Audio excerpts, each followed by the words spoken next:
44 AD. If you can show me a Bible that was canonized before 144 AD, then I'll stand corrected. This is why I was pointing out it sarcastically earlier when you're talking about a Bible. This is what I was being sarcastic about. This wasn't bound together. Christians started the practice of binding things together, but Marcion didn't do so. Marcion gave a list of what the Christians were using, and then Marcion gave a list of what he was using. Marcion rejected all these things, but Marcion lists the fact that the Gospels were in circulation. Yes. So what you're saying is false. Marcion had his list, but Marcion was not the one who gave some. This is why I asked you what the attitude to Marcion was. All of the first apologists, the first like 4 or 5 centuries, was everyone responding to Marcion and calling him a heretic. Nobody was keeping Marcion's canon list. Nobody. No, but this is what I'm saying, and you still haven't answered my question. Can you point me to a canonized Christian Bible prior to 144 AD? What I'm saying is, if you can you tell me what's the name of that Bible? Listen to what I'm explaining to you. It's a loaded question because Marcion did not have that either. I can show you. What I'm saying is, please give us a source and read it to us. And all right, no worries. All right. So what I'm going to say to you then, give me 1 minute. I have 2 minutes. I'm going to go into my library and I'm going to pull out the 144 AD Bible. I'm going to do that. Give me a second. I'll grab back. I'm going to grab a book. Why are you doing that, Drake? Can I add in something real quick?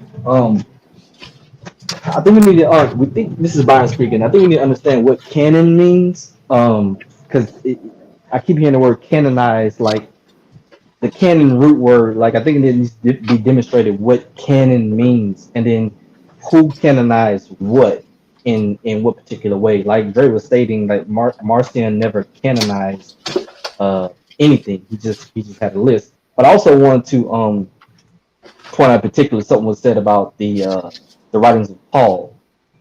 In particular, was saying something in the kin of like something was sent to the Romans, something was sent to the Galatians, etc.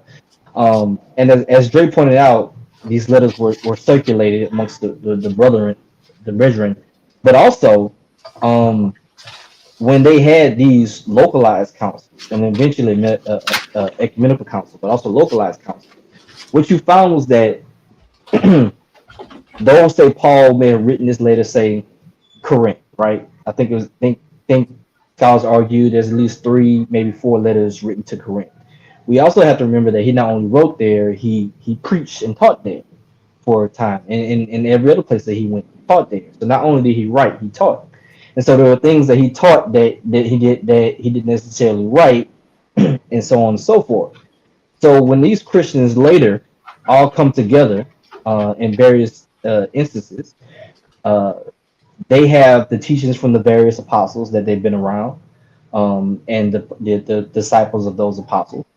They have the letters, and they come together and say, "Hey, look, here in Galatia, we were taught this, and this, and this, right? And we have this letter."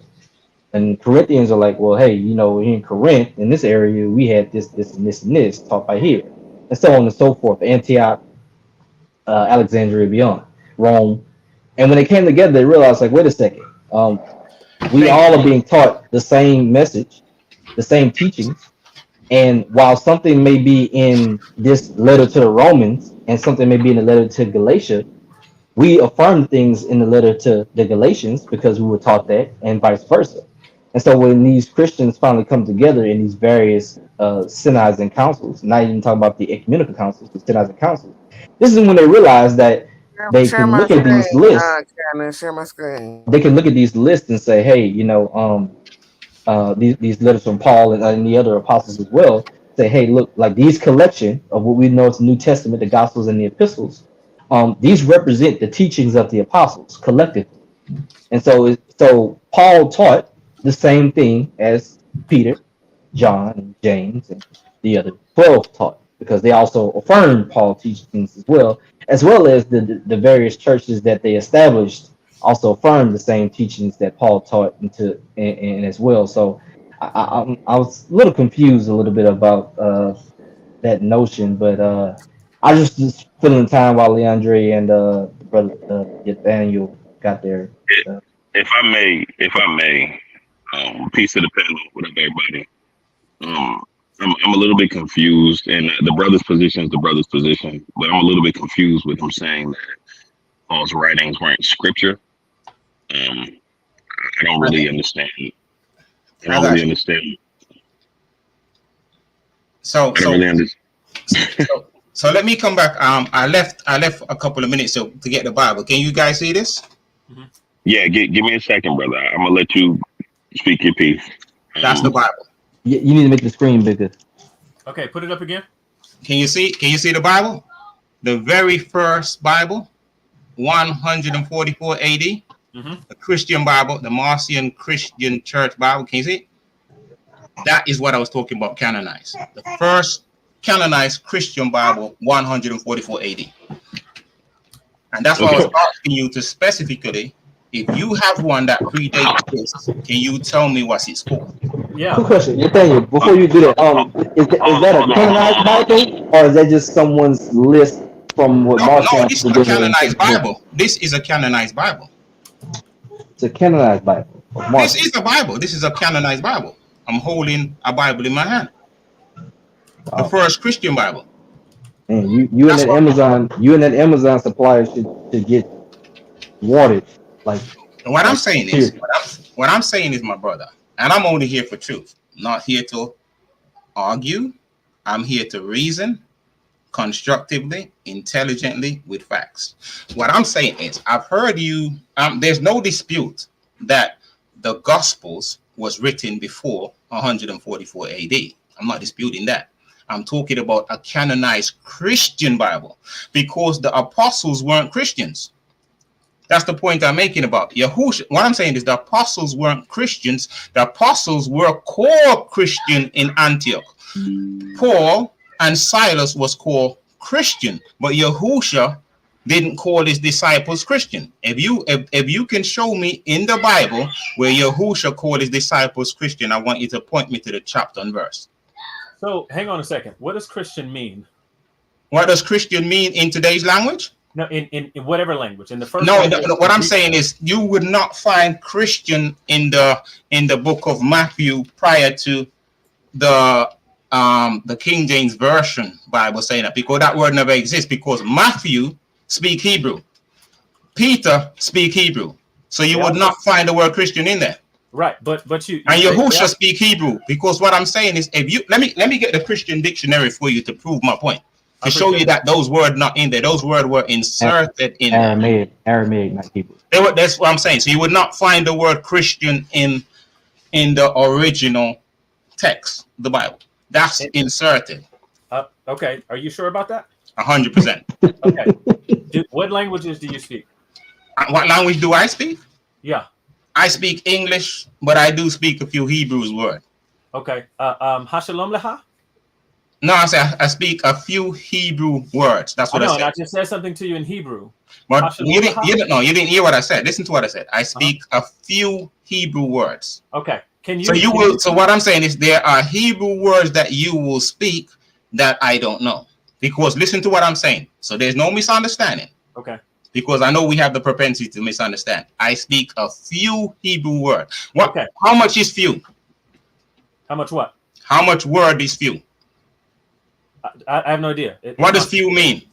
Listen, let's do this instead. No, but I'm asking you, what does few mean? If you know what few mean, you would ask me that question. I don't know. So now the brother asked me a good question. What other language do I speak? I speak English fluently. Okay, can you turn to 1 Peter 4:16 in English and read it to us? 1 Peter chapter 4, verse 16. Let me go there. All right, give me a second. Let me put up my Bible on the screen. I appreciate it. If you could share it too, that'd be great. If you could share no problem. There and give you approval. 1 Peter 4. Did you say 1 Peter 4? Verse 16. Okay. 1 Peter 4. Wherein they think it's strange. No, okay. Let me share it. Let me share it. Oh, so here, so what he said. Yet if any man suffer as a Christian, let him not be ashamed, but let him glorify God on this behalf. This is saying, if Do you know what the word if mean, brother? I do know what the word if means, and I also know what it means here. No, what I'm saying is, what does the word if mean? It means you have to satisfy a condition. If mean a state of being wait, hold on, pause. What does the word if mean? What Bible you read it from, bro? I'm reading from the King James Version. And he said 1 Peter chapter 4. He said 1 Peter chapter 4, verse 16. If any man suffer, he said, if any man suffer, what I'm trying to say to the brother, what does the word if mean? Well, listen. Well, wait. Before you get that nonsense here, glorify God on His behalf. Yeah. Listen. Let's figure this out. The Apostle Peter. Is this a book right here that's written by one of the apostles? But what I'm saying is, you're not listening. This yes or no? Is this written by one of the apostles? So what I'm saying is, this letter is written by Peter, the apostle, but the statement needs to be qualified, because if it's a condition have to be met. It doesn't mean that it was done. Right. What's the condition that has to be met? The condition that means somebody. So what happened is suffering. The condition is suffering. Okay. No. That's not. Listen. It says if any man suffer as a Christian, that's what it says. No, it said if. No, but you're not listening to what I'm saying. It's an if statement. So if I make a if statement, it means it hasn't happened. A condition have to be met. I'm sorry. The condition is hold on 1 second. Hold on. The condition is suffering. Long suffering. No, the word. You gotta let the condition speak. I'm just saying. Okay. Right, the condition. One at a time, though. One at a time. Let's speak one at a time. Let's have some order. The condition in that statement. Yes. Is suffer as a Christian. That's correct. That is the condition in the statement. Thank you. But it doesn't mean that someone. So what I'm saying is, this is the point I'm making. If you suffer as a Christian is a condition, does it mean they are Christian? Because it's a conditional. What I'm saying is, no, it's like me saying to you, let me ask you a question. When you go to Acts chapter 11, let's go to Acts chapter 11, verse 26. The enemy of Paul, call them Christian, just like me. I'm called a nigger. For example, I'm going to give you an example. It's a derogatory word. My enemy calls me a nigger. Does it mean I'm a nigger? Wait. You're not listening. No, listen to my question. What I'm saying to you is this. Someone calls me a nigger as a derogatory word. This is what I'm saying to you, and I want you guys to understand what I'm saying. Yes. Because my enemy call me a nigger, does it mean my name is nigger? Now, brother Israel, hold on, brother. No, hold on 1 second, brother. It's Israel, right? Is your name Israel? My name is Jonathan Israel. So this is my question, and I want you guys to answer me honestly. I got your question. Don't y'all leave that question. Listen to me carefully. Yes. Listen to me carefully, because you asked the question. Yes. If someone calls me a nigger, does that make me a nigger? I need you to understand. I need you to understand the difference between something that I choose to be and something that one tells me I am. That's now, let me explain, right? Yeah. Mm-hmm. If someone calls me a Christian as an insult because I quite literally choose to be a follower of Christ, then all they have done is describe exactly what I already am. However, if someone chooses to assign a title that has nothing to do with my identity as an insult, that is not the same thing. You understand that difference, right? No, but what I'm saying to you, and this is what most people don't understand, when you go to Acts chapter 11, this is what I'm going to take you to. Where we still got our first Peter. So when we go to Acts chapter 1, verse, let me show you. Moderator, can we stay on the same? What I'm saying to you, the word Christian, let me show you. The first time someone was called a Christian, I'm going to show you who called them Christian. And if you go back to the word, and that's what I'm trying to, they never called themselves Christian. It was the enemy called them Christian. So let's call themselves Christian yet, because so if you go to Acts chapter 11, verse 26, they were first called Christian in Antioch. Not they call themselves that. Point of order. Can we go back to the original verse with First Peter? Because I mean, we kind of. First Peter 2 is what I'm saying is most people are misunderstanding. People are suffering because they are called Christian. So Peter is saying, If you suffer as a Christian, don't worry about it. It's just like me saying to my fellow brothers, if you suffer as a nigger, don't worry about it. It doesn't mean that you're a nigger. It's just that your enemy is calling you that. Okay, it's the same thing. The problem is no, it's not. It's not the same thing, though. Wait. Let's read this. Let's read this. It says, and I'll read from the King James Version. Yes. It says, we'll go to verse 14. If ye be reproached for the name of Christ, happy are ye, for the Spirit of glory and God resteth upon you. On their part, he is evil spoken of, but on your part, he is glorified. But let none of you suffer as a murderer, or as a thief, or as an evildoer, or as a busybody, or on other men's matters. Yes. Yet if any man suffer as a Christian, let him not be ashamed. Yes. But let him glorify God on this behalf. Let glorify God on the behalf of what? Of suffering. That he's suffering. No. Not that he's suffering. It says here, quite literally, it says, don't suffer as a murderer, or as a thief, or as an evildoer, as a busybody, in other men's matters. Yet if any man suffer as a Christian, let him not be ashamed, but let him glorify God on this behalf. But what I'm saying to you, brother, that is what the enemy called them. So this is the point. What I'm saying to you is this. That's a silly point. Now watch this. When did Jesus ever call himself the King of the Jews? When was the first time it was employed? At his birth. Who called him that? The wise men. And then when did Jesus ever use the title? What do you mean? You never. Well, I'm saying. No, but this is exactly. Wait. We're applying what you said. Mm-hmm. This came from. Listen, you had the wise men who were coming. Good point. And if you look at the history of the wise men, you have them saying that, right? And these people would have been astrologists and possibly sorcerers, a whole other host of things, right? Yes. And then you have the next time that happens is I believe it's at the trial with Pontius Pilate. Yes. Right? And so he's being called King of the Jews. I'm going to ask you a question. Is Jesus Christ the King of the Jews? He is. Okay. How? His enemies called him that. No, but the point I'm saying, he is a king. No, wait. No, listen to what you said. His enemies called him that, right? Mm-hmm. He never said it himself. I'm asking you. You just said he's King of the Jews. Why, given the same criteria you just laid out? No, but here I'm going to say to you, and you don't let me finish. I'm saying he's more than just the King of the Jews. No, listen. But is he the King of the Jews? I'm saying he's the King of Kings. No, listen. Is the title King of the Jews a relevant title to apply to the Christ? Depends if you want to make it relevant. Because what I'm saying, let me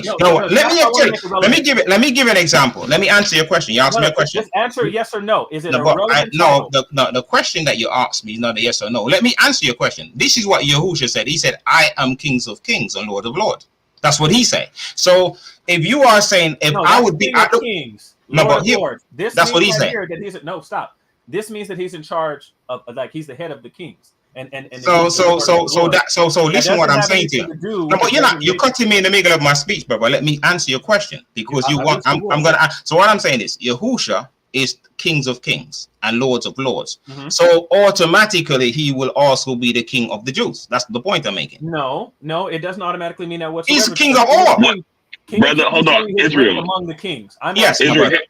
Yes. Brother, here's the issue. Here's the issue that you're having, right?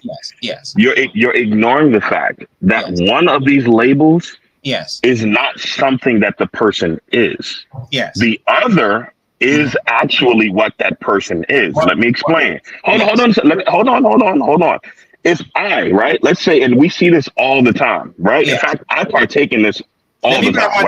In the meantime, yes. Yes, my what I'm about to describe to you is something that I do all the time, right? Yes. Let's say, for example, someone works in a position that's nothing like the position that I work in, right? And I say to this person, you ain't nothing but a carpenter, right? Yes.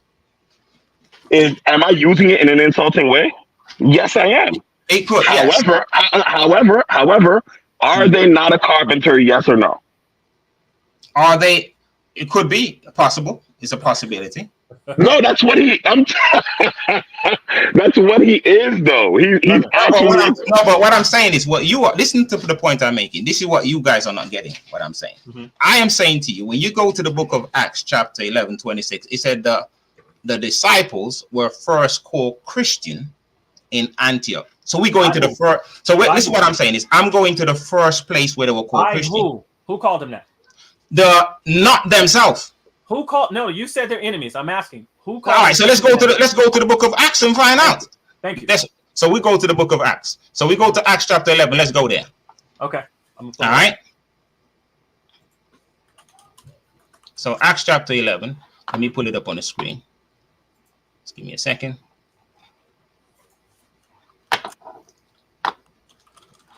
So Acts chapter 11, let me read the full text. So in Acts chapter 11, here it goes. It said, and the apostles, that's what they were called apostles. And the apostles and the brethren that were in Judea heard that the Gentiles had also received the word of Yahweh. So that's what they were called apostles. And when Peter was come to Jerusalem, they were of the circumcision. So another group was called. Point of clarification. The very first verse says, and the apostles and the brethren that were in Judea. So that's what they were called, apostles and brethren. So let me continue reading. Wait. Who are you saying? Because you first said that they were called apostles. Who's called apostles? I'm saying the follower of Yahusha were called apostles and brethren. This is what they were called. Listen what they were called. And the apostles and the brethren, that's what they were called, that were in Judea, heard that the Gentiles has also received the word. So now the other group was called Gentiles. So you had apostles, brethren, and Gentiles. That's what they were called. And when Peter was come to Jerusalem, they were of circumcision. So they were also called circumcision, those who were circumcised, contended with saying, those went as men. We have here. Wait. I want let's clarify, because I think what you're doing is here. I think you moved this really fast. I want to make sure I clarify. No, you said that they were called apostles. Are they called apostles? Who's called apostles? No, this is what I'm saying is, brother, the apostles were the people that Christ selected himself and the leaders. These are called apostles. The other people who were not leaders, they are called brethren. Okay. That's what they were called. Okay. So this is what I'm saying. And this is what the Bible says. And those who were Israelites who are circumcised, they also call them circumcision. The Gentiles are called uncircumcised. That's another name for them. Saying, thou wentest in men uncircumcised and did eat with them. But Peter rehearsed the matter from the beginning and expounded in order unto them, saying, I was in the city of Joppa praying in a trance, and I saw a vision, and a certain vessel descend as it has been a great sheet, let down from heaven by four corners, and came even to me. Upon which, when I had fastened my eyes, I considered and saw the foot beasts and the earth on the wild beasts and creeping things and fowl of the air. And I heard a voice saying unto me, 20 verses away. And listen, who called them Christian? So, all right, let's go down. We're going to show you, because it's not them that call themselves Christian. Watch this. Then you said it's the enemies, and I want you to show me where. Let's go. Who shall tell thee where thou and all the house shall be saved? Verse 14, I am at verse 14. And as I began to speak, the Holy Ghost fell on them as at the beginning. Verse 16. And then remembered I the word of the Lord, how that said, John indeed baptized with water, but he shall be baptized with the Holy Ghost. For as much as then gave them, like as did unto us who believe on the Lord Jesus Christ, what was I that I could. Okay, real quick pause, because I want to make sure, because when we get down to this verse. So watch this now. We're going to go on verse 19. Watch this now. Wait. I have a question. What people groups are represented here? Are all the people groups represented up there top? Are these all believers? So what you have here, you got apostles, you got brethren, and you got circumcised, and you got Gentiles. You got. Okay, now are these all believers? What do you mean? If everyone in this context, not every, what he's saying. Some of the Gentiles are now believers. He said the Holy Spirit fell on those Gentiles. The question I asked is a very simple yes or no question. The audience, the people groups that you listed, that you named, yes, are all of these people, do they all represent believers? I can't say every one of them represent that. The thing is, what I'm saying is I cannot conclusively answer that question. But what I can say is talking about people group. Are the people talking believers? Yes. Peter is a believer, yes. Okay, so continue going, because I want to make sure. Verse. So watch this now. No, it's very simple. Watch this. No, but let me go to verse 18, because you cut me and say, when they heard these things, they held their peace and glorified. Who is they? The people who are listening to Peter. What people? What do you mean? Which the four groups that I just named? The four groups that I just named. Listen, yes, but that's what I'm asking. The people who are talking, holding their tongue. Yes. Because it tells you that this is the people of circumcision who are raising the issue. So watch this now. Verse 2. No, but wait, brother. Let me finish. Never cut a man in the middle of it. Let me finish. You're cutting me when I'm reading the Bible. Then had God also to the Gentiles granted repentance unto life. Verse 19. Now, Now they which were scattered abroad. So now we're talking about they which were scattered abroad upon persecution. Now this is a group of people. These are like the apostles or the virgin who was there with Pete, with Stephen and God. And answer the question. Say that now. This is what I'm talking about. Now they which were scattered abroad upon persecution. This is because they had enemy at the time that arose about Stephen. This is what I'm talking about. It was the enemy. Travel as far as Phoenice and Cyprus and Antioch, preaching the word to none but unto the Jews only. So they were preaching the words unto the Jews only. That's what they call. And some of them were men from Cyprus, right? And Cyrene, which they were come to Antioch, spake unto the Grecians, preaching the Lord Jesus. And the hand of the Lord was with them, and a great number believed and turned unto the Lord. Then tidings of these things came unto the ear of the church which was in Jerusalem, and they sent forth Barnabas. Watch this, Barnabas. I want you to remember that name, Barnabas, and he should go as far as Antioch. And when he came and seen the grace of God, was glad and exhorted them all, that which the purpose heart they would cleave unto the Lord. For he was a good man, and full of the Holy Ghost of faith, and much people was added unto the Lord. Then departed Barnabas to Tarshish to seek Saul. And when he had found him, he brought him unto Antioch. And it came to pass that a whole year that they assembled themselves with the church and taught much people, and the disciples were called Christian first in Antioch. Now, maybe you can answer the question I asked you 20 minutes ago. Yes. You said this is what they were called by their enemies. Yes. I'm now asking you to show me that in this chapter. So what I'm saying is, if you look at verse 16, verse 18, I think is when they talk about the Christians, that the followers, Stephen and so forth, who were persecuted. Does it and they went here? listen to what I'm saying is, and they went to the place in Antioch. Mm-hmm. They went as far as Antioch, and Antioch is a Greek word, preaching the word. So it was in Antioch they were called Christian because that's what those people speak. No, wait. Listen, your very ridiculous Bible reading skips verse 20. And then it says, and then some of them were men of Cyprus and Cyrene. Mm-hmm. When they came to Antioch, you have another group coming to Antioch. Yes. They come to the Grecians. The Grecians are not Jews. Yeah. No, that's why I'm saying they spoke Greek. That's exactly the point I was saying. No, that's one. That's not what Grecian means. But two. No, Grecians mean Hellenized. Brother Israel, let him speak, bro. You just read the entire chapter. Let this man speak. Okay, go on. So one, you don't have so Grecian Hellenized. That's not what they mean. So, but anyway, you mean Hellenized. You mean Hellenized. That's what you mean. Hellenized Jews. That's what it means. No, that's also not what it means. Yo, good night, D. I appreciate y'all. Y'all have a good night, bro. Y'all have a good night. That's not what Grecian means. It's not what it means in Greek. It's not what it means in Hebrew. I get a dictionary for you. I'll get a Hebrew dictionary for you. I don't know why you pull up Hebrew dictionary for a Greek section of the Bible. Give me a second. I'll get it for you and show you what it means. Yes, and the first, before you do that, show me anywhere with this you have a copy of this in Hebrew. Man, Demas, don't you leave. Where you going? You leaving? All right. Here goes my brother. What language was this written in? First Peter. It was written in Hebrew. Acts was written in Hebrew? Originally, anything that Peter wrote was written in Hebrew because Peter didn't speak Greek. Now listen, and I'm going to challenge you right now to give me any source that has ever said that Acts was written. Here goes. Here is dictionary, yeah? Can you see the dictionary? Bible Compact Dictionary? Let's read what the word Grecian means. Mm-hmm. All right?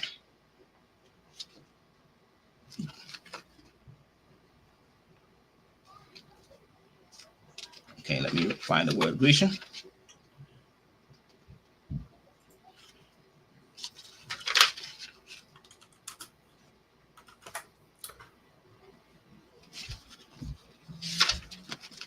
Just give me a second. Take your time.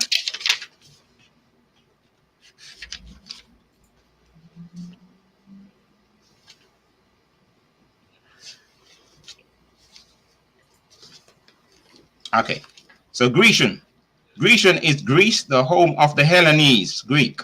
Grecian, however, are to be distinguished. Greeks are generally those Hellenized race.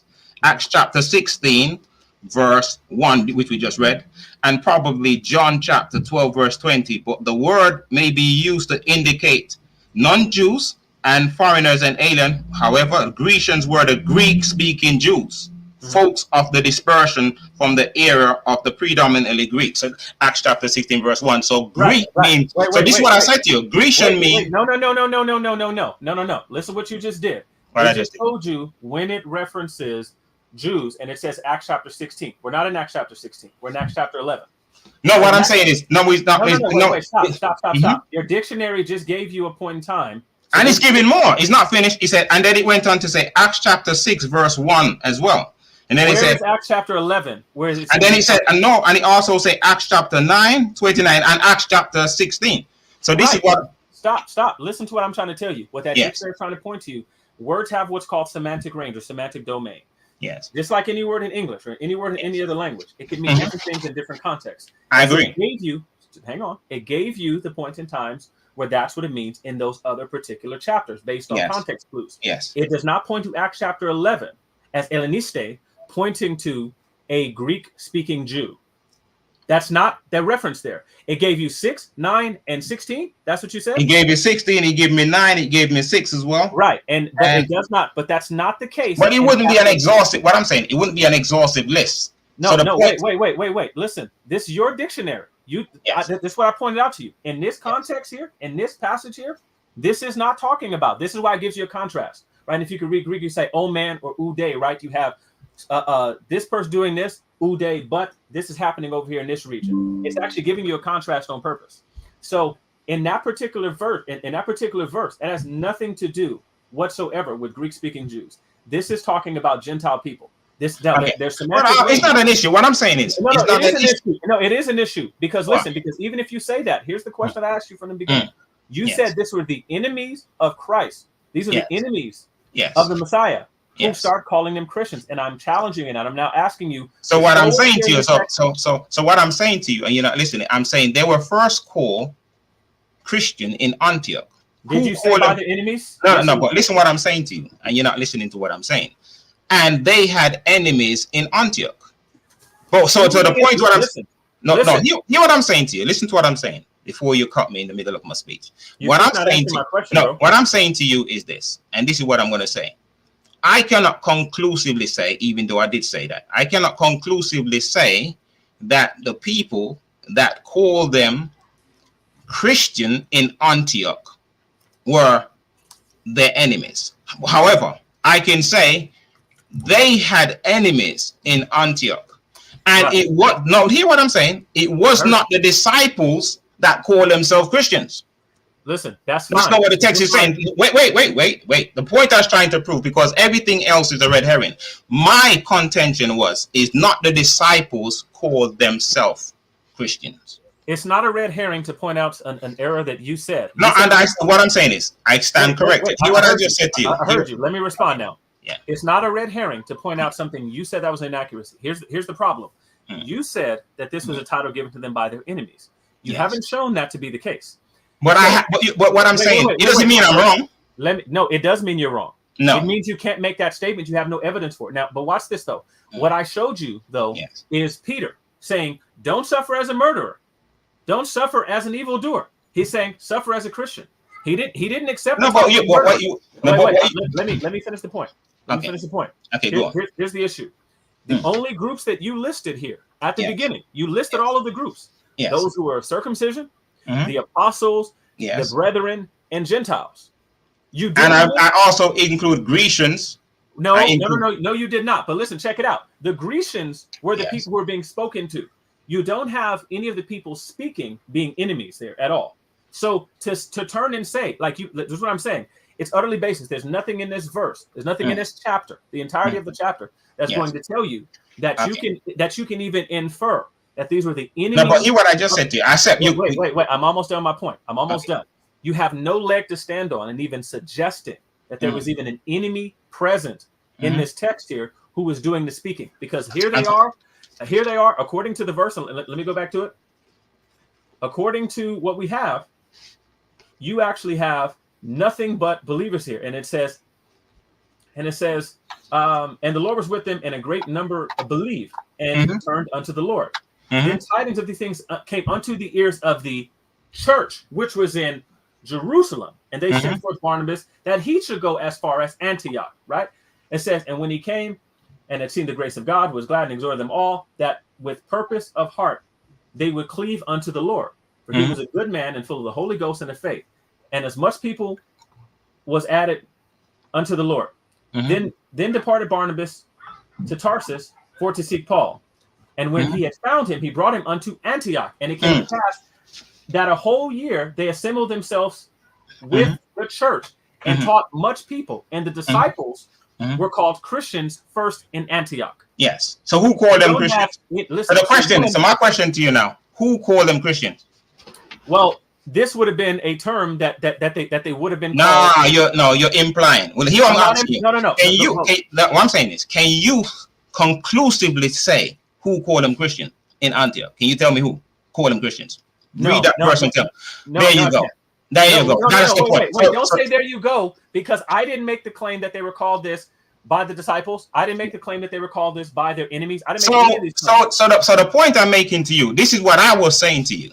This is exactly what I said to you earlier. If you remember what I said to you that the disciples were not Christians.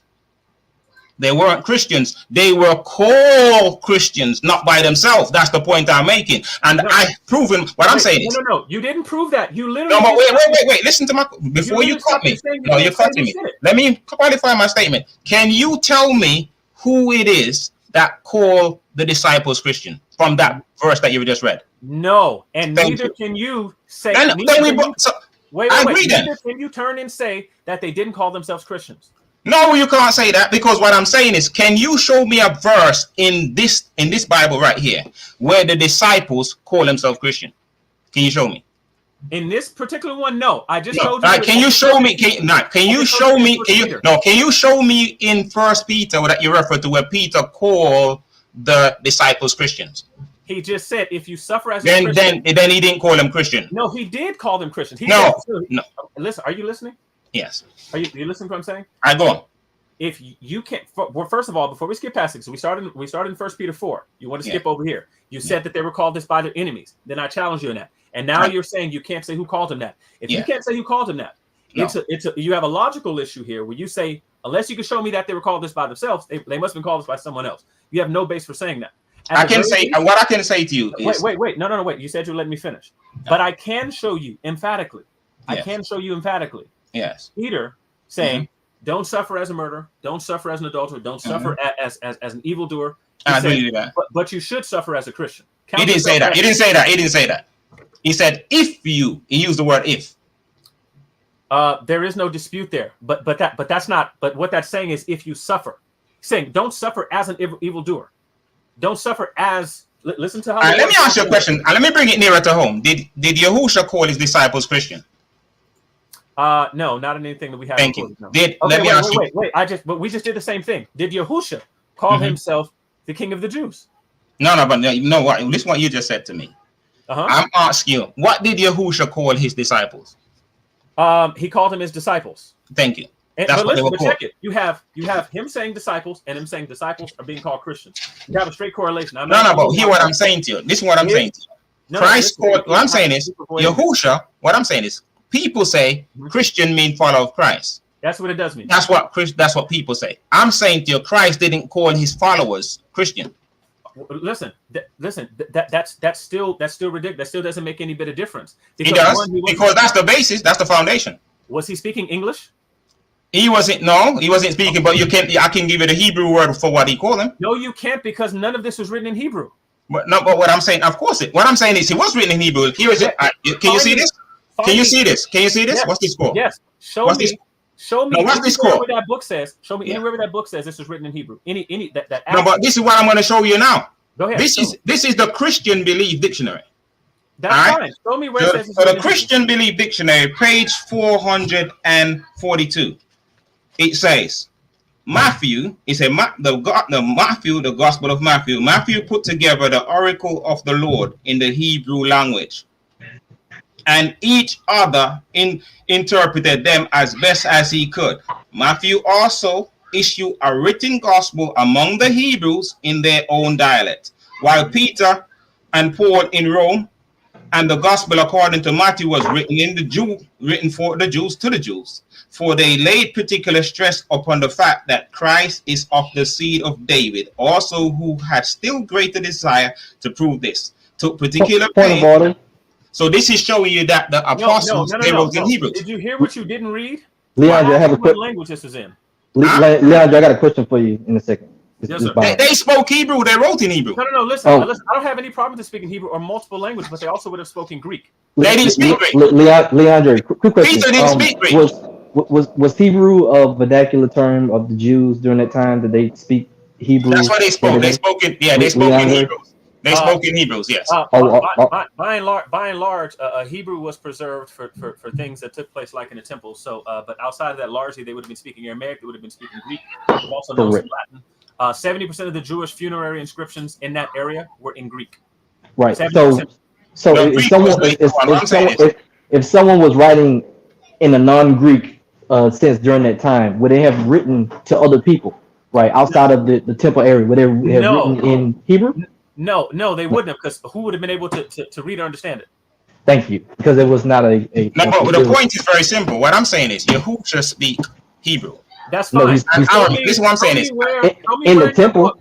No. What I'm saying, Nathaniel, let me give you an example. He spoke Hebrew in the temple, but in his day-to-day, he would have spoken. No. This is what I'm going to say to you, my brother. Can you show me anywhere in your book where it says that this wait. Let me finish. Yahushua read the scriptures. The scriptures was written in Hebrew. That's fine. So he spoke. So in art, wait. Let me finish. In order for him to read the scripture, he must speak Hebrew. Listen, no. And wait. Except for the fact that Hebrew was only used in temple reading settings. You're not listening to the thing. You're not. Wait. Let me finish. Then you hold on. No. Because I'm gonna tell you. We just answered it, and you ignored what we said. Leandre just said, and I said that Hebrew was used in temple settings. Not only in temple setting, bro. In day-to-day usage, it was not a vernacular term. They would have been speaking Aramaic. So in the first century. So you saying to me the Pharisees were speaking Greek?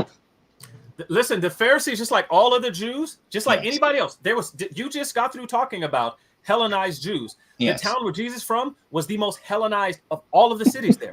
The most Hellenized. The place where Peter, wait. The place where the disciples who were fishermen from, like around the area of Capernaum and things like that, Galilee, a large Greek city. In order to go sell fish there, they would have had to speak Greek. They had Greek names in addition to their Hebrew names. Okay? No.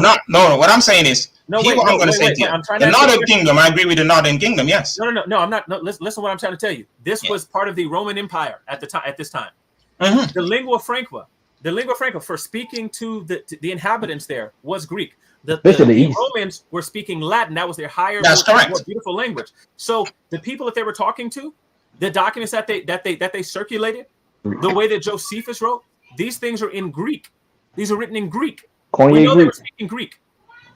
Here what I'm going to say to you. And this is based on... Wait, because I want to circle back to the point. I asked you, and you told me this is what you were reading.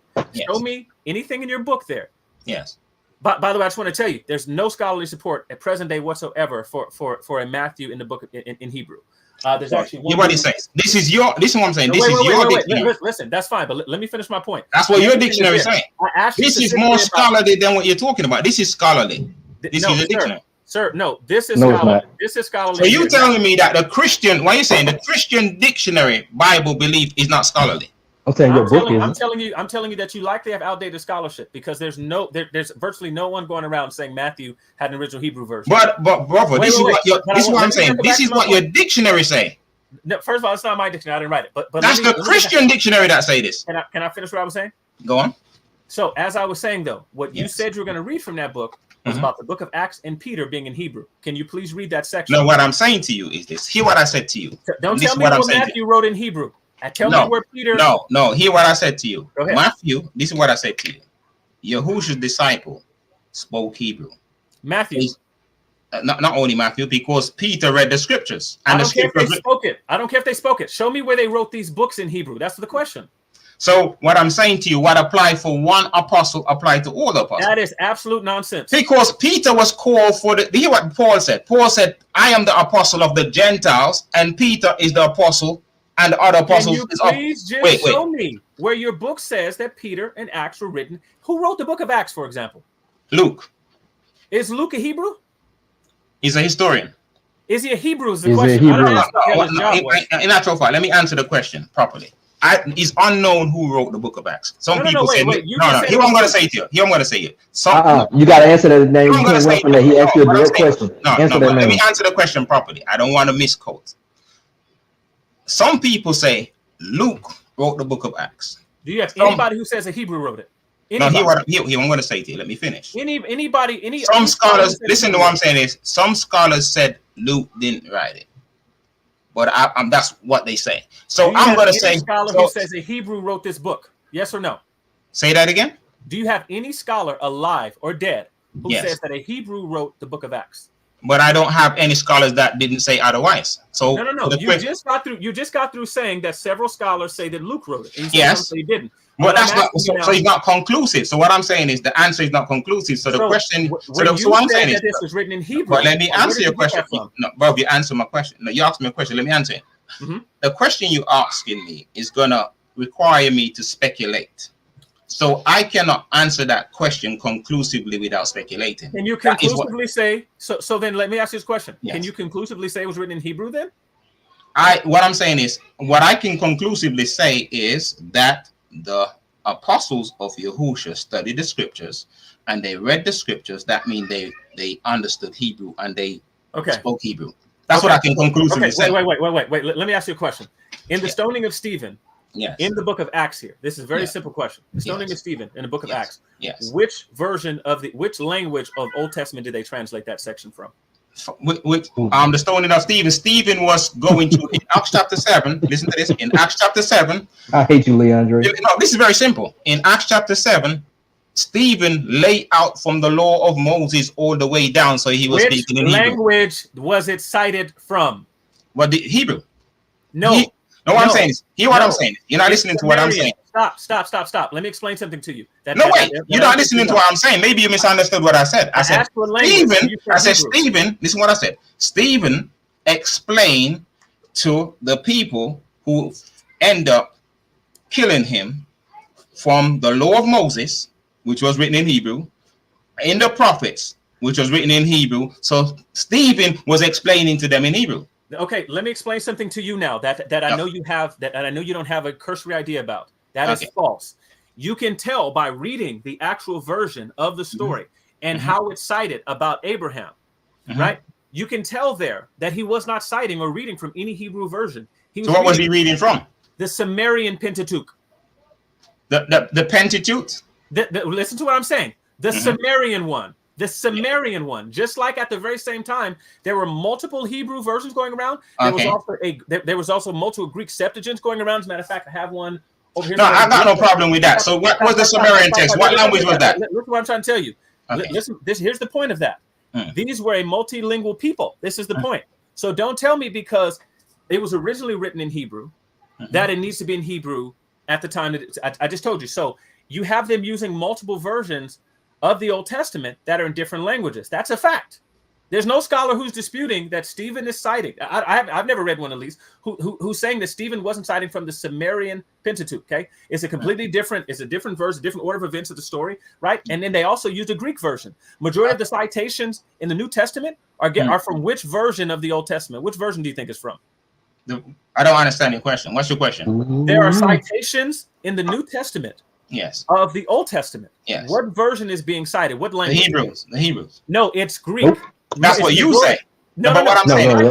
Listen. Don't listen to a word I say. Don't listen to a word I say. Go look it up. It's Greek Septuagint is being cited over and over and over. It's definitely Koine Greek. For sure. So you saying to me when Yahushua was reading in the temple and so forth, reading the book of Isaiah, I was reading the Septuagint. Septuagint. That's what you're saying. Listen. At some of the times they had him in Greek because they saw no issue with this. They saw no issue. So you saying to me, Yahushua speak Greek? Listen. They spoke multiple languages. We know we have conversations of Jesus speaking to Greek people. We have him talking to a Roman soldier. You thinking a Roman soldier speaking Hebrew? The Roman soldier could speak. No, so what I'm saying is, stop. Listen, we have multiple Greek people coming to speaking to Jesus in John chapter 12. There's a bunch of Greeks who come to speak to Jesus, right? They were speaking multiple languages. On the top of his cross, there were 4 different languages at the top. I think it was 3 actually. Okay. Listen, even if it's 3, you have Latin, you have Hebrew, and then you're going to have Greek at the top. Why? Why are 70% of the funerary inscriptions in that area around that time? Why are they? No, because what happened is because you had the northern kingdom who spoke Greek and you had the southern kingdom who spoke Hebrew. So what I'm saying is there was no northern southern kingdom at that point in time. What northern and southern kingdom were there at this time? Because the kingdom there was people from different tribes. So what I'm saying, you said northern southern kingdom. There are no northern southern kingdom. This is the Roman province. No, but you're not listening to what I'm saying because you're cutting me without listening. And the Bible does say never answer before a person finishes his statement. Let me make my point. What I'm saying, you had people from the northern kingdom and you had people from the southern kingdom. People from Judah, Benjamin, and Levi, those are people from the southern kingdom. So there were people who were from the other tribes. That's what I'm making reference to. When I say northern kingdom, I'm talking about the other 10 tribes. So there were individuals that Christ talked to from the other 10 tribes. Of this region, did it take over this whole region? Yes or no? Say that again. Did the Greeks occupy this whole region? What region?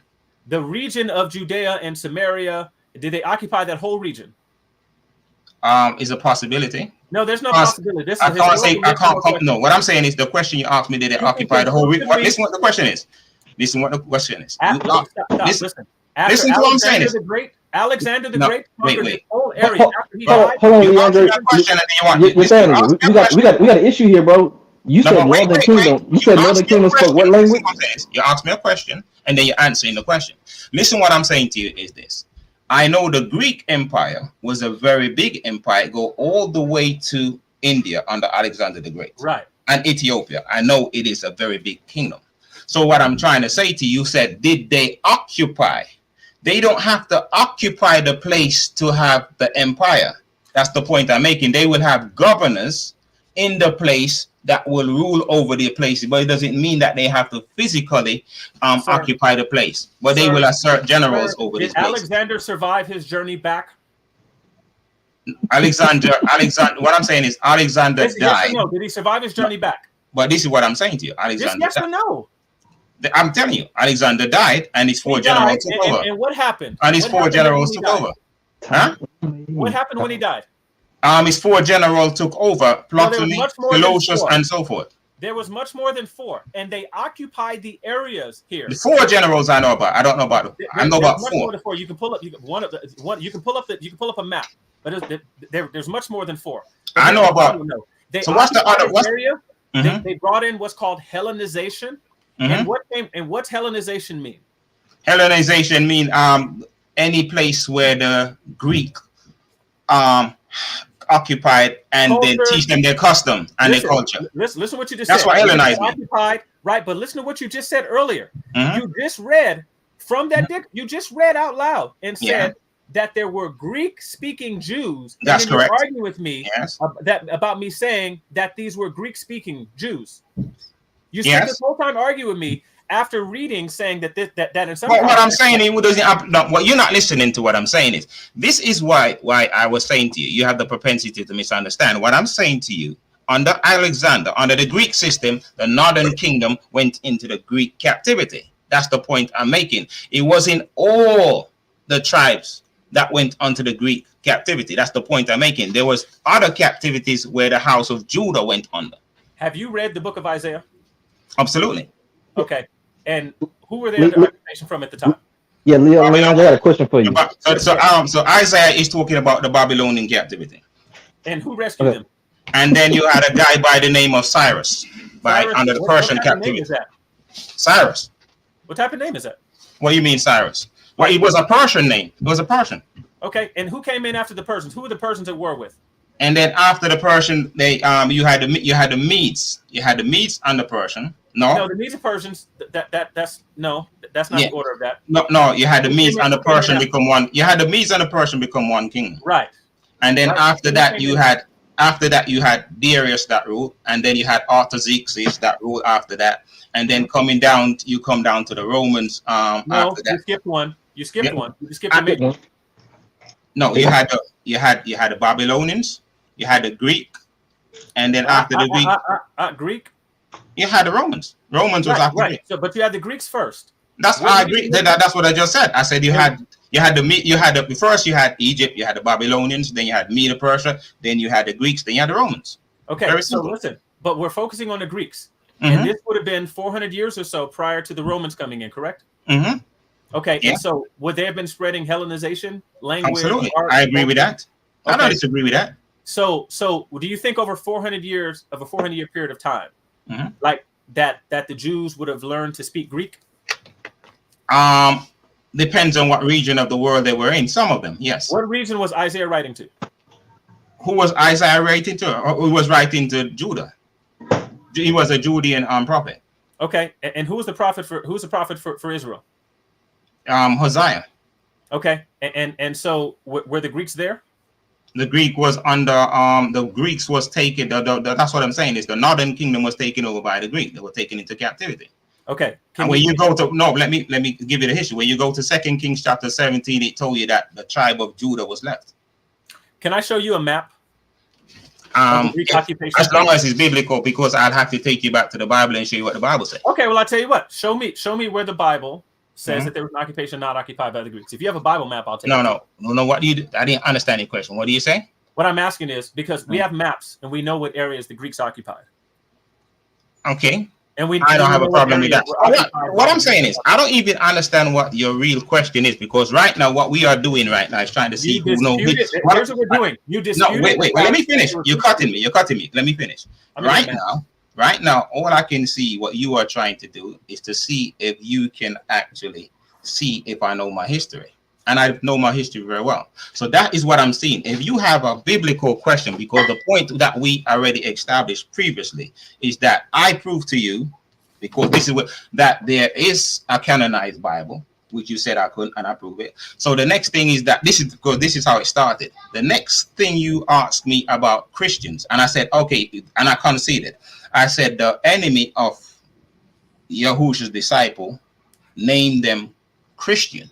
I couldn't, and then I later on said I cannot conclusively say who called them Christian, because when I go back to the book of Acts chapter 11, it doesn't say who called them Christian. Then I asked you, who was it that named their Christian, and you couldn't say. So neither of us can say who named their Christian. But now when you go back to 2 Peter, you said Peter asked a question. Peter said, if you suffer as a Christian, he's not saying they are Christian. He's proposing, he's saying if you do. It's like me saying to you, if I had a wing like a dove, I will fly. I don't have wings like a dove. So when question on your Marcion stuff, bro. 1 second, let me finish. When a person use the word if, it means that statement needs to be qualified by a condition. And can you look at the map and tell me which area wasn't occupied by Greeks? This is a map. This is Encyclopedia Britannica.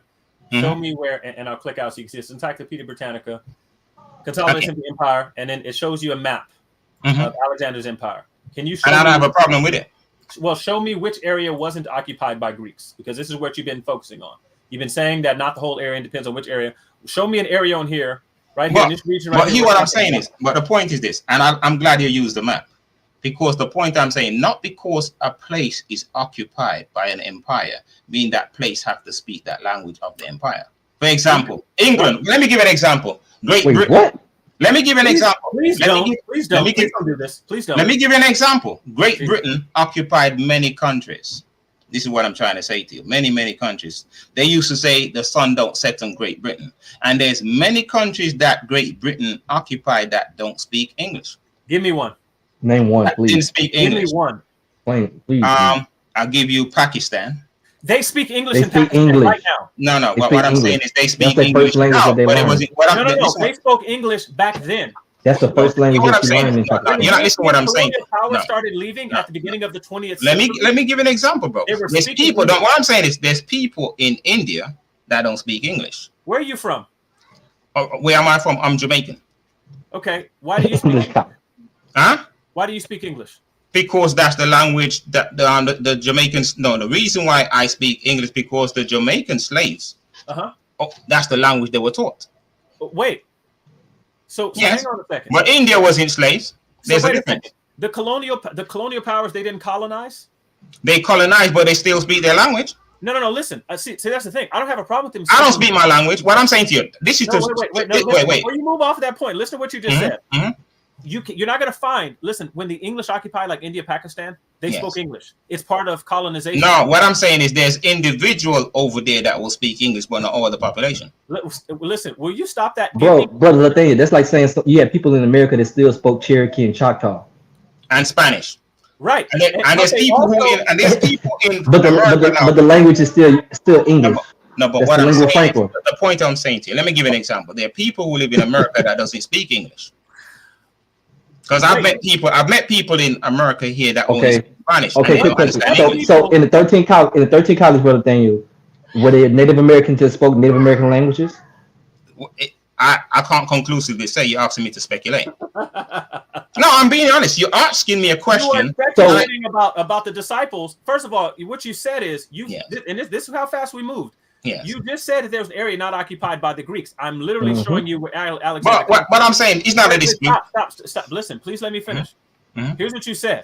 You said that they wouldn't have spoken the Greek language outside of the Northern Kingdom because the Greeks weren't there. I then showed you that the Greeks were there, and then you move the goalposts and then say, well, just because I'm not shifting anything, because what I'm saying is let me show you what you are doing. This is called syllogistic reasoning. So what we are having right now is syllogistic.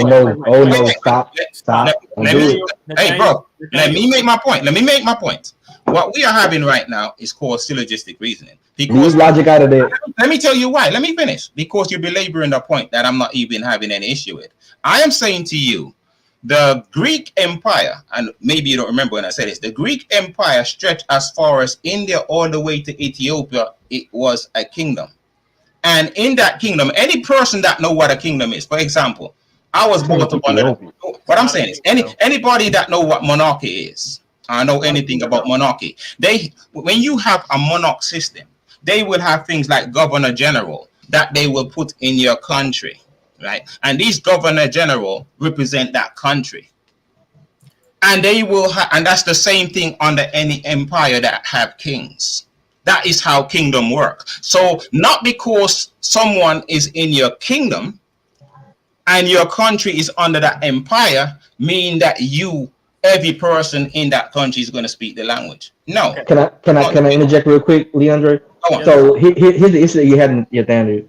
One, we already proven that the scriptures that Jesus spoke to Greek-speaking people, Romans and Greeks who spoke Greek.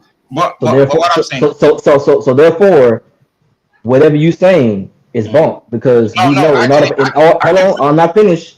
In order for him to speak to these people who did not speak Hebrew, he had to have known. How do you know that? That's the question. How do you know they don't speak Hebrew?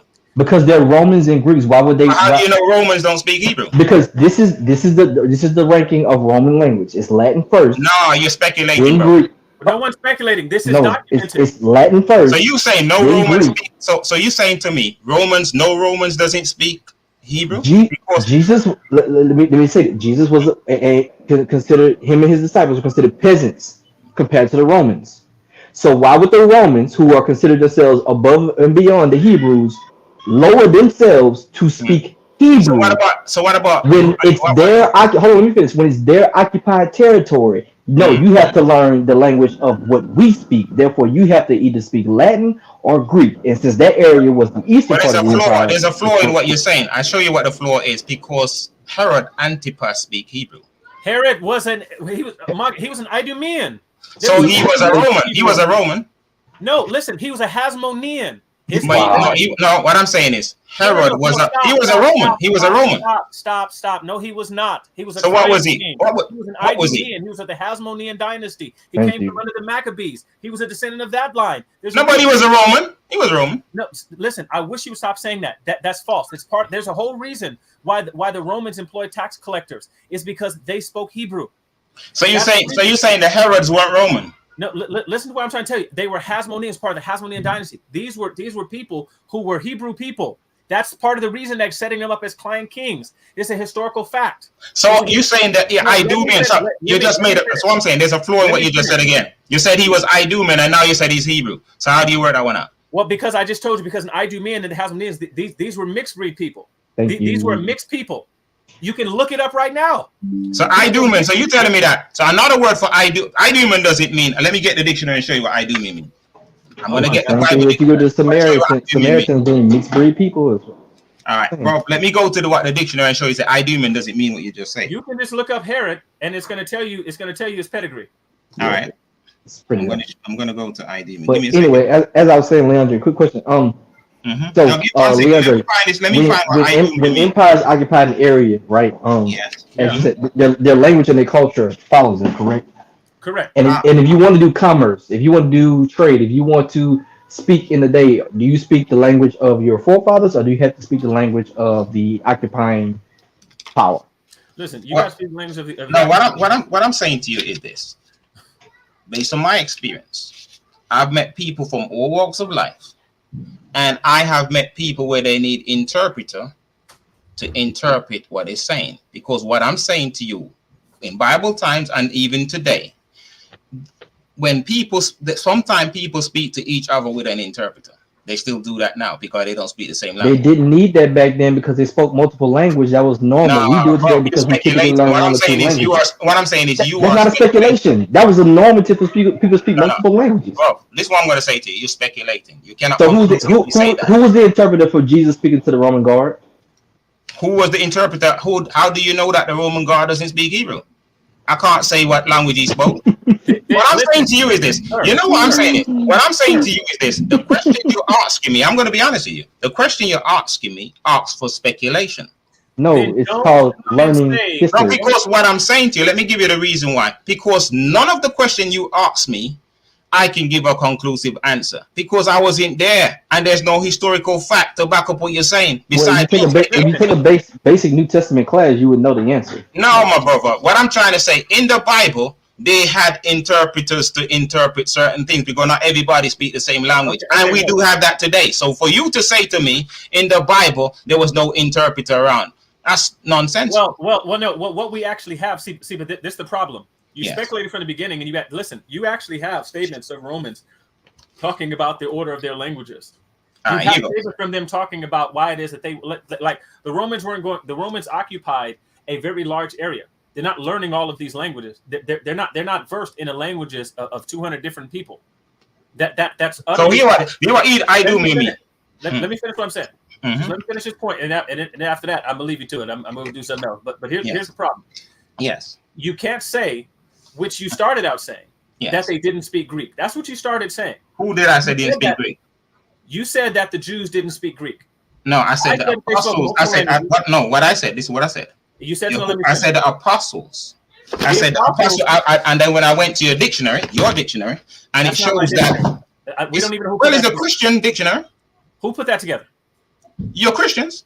The church founding father put it together. That's your Bible. That's your founding fathers. Yes. The church fathers put that dictionary together. See that the dictionary of early Christian belief. Your dictionary say this. This is scholarship. The church fathers put that dictionary together. The church fathers put that dictionary together. What does this say?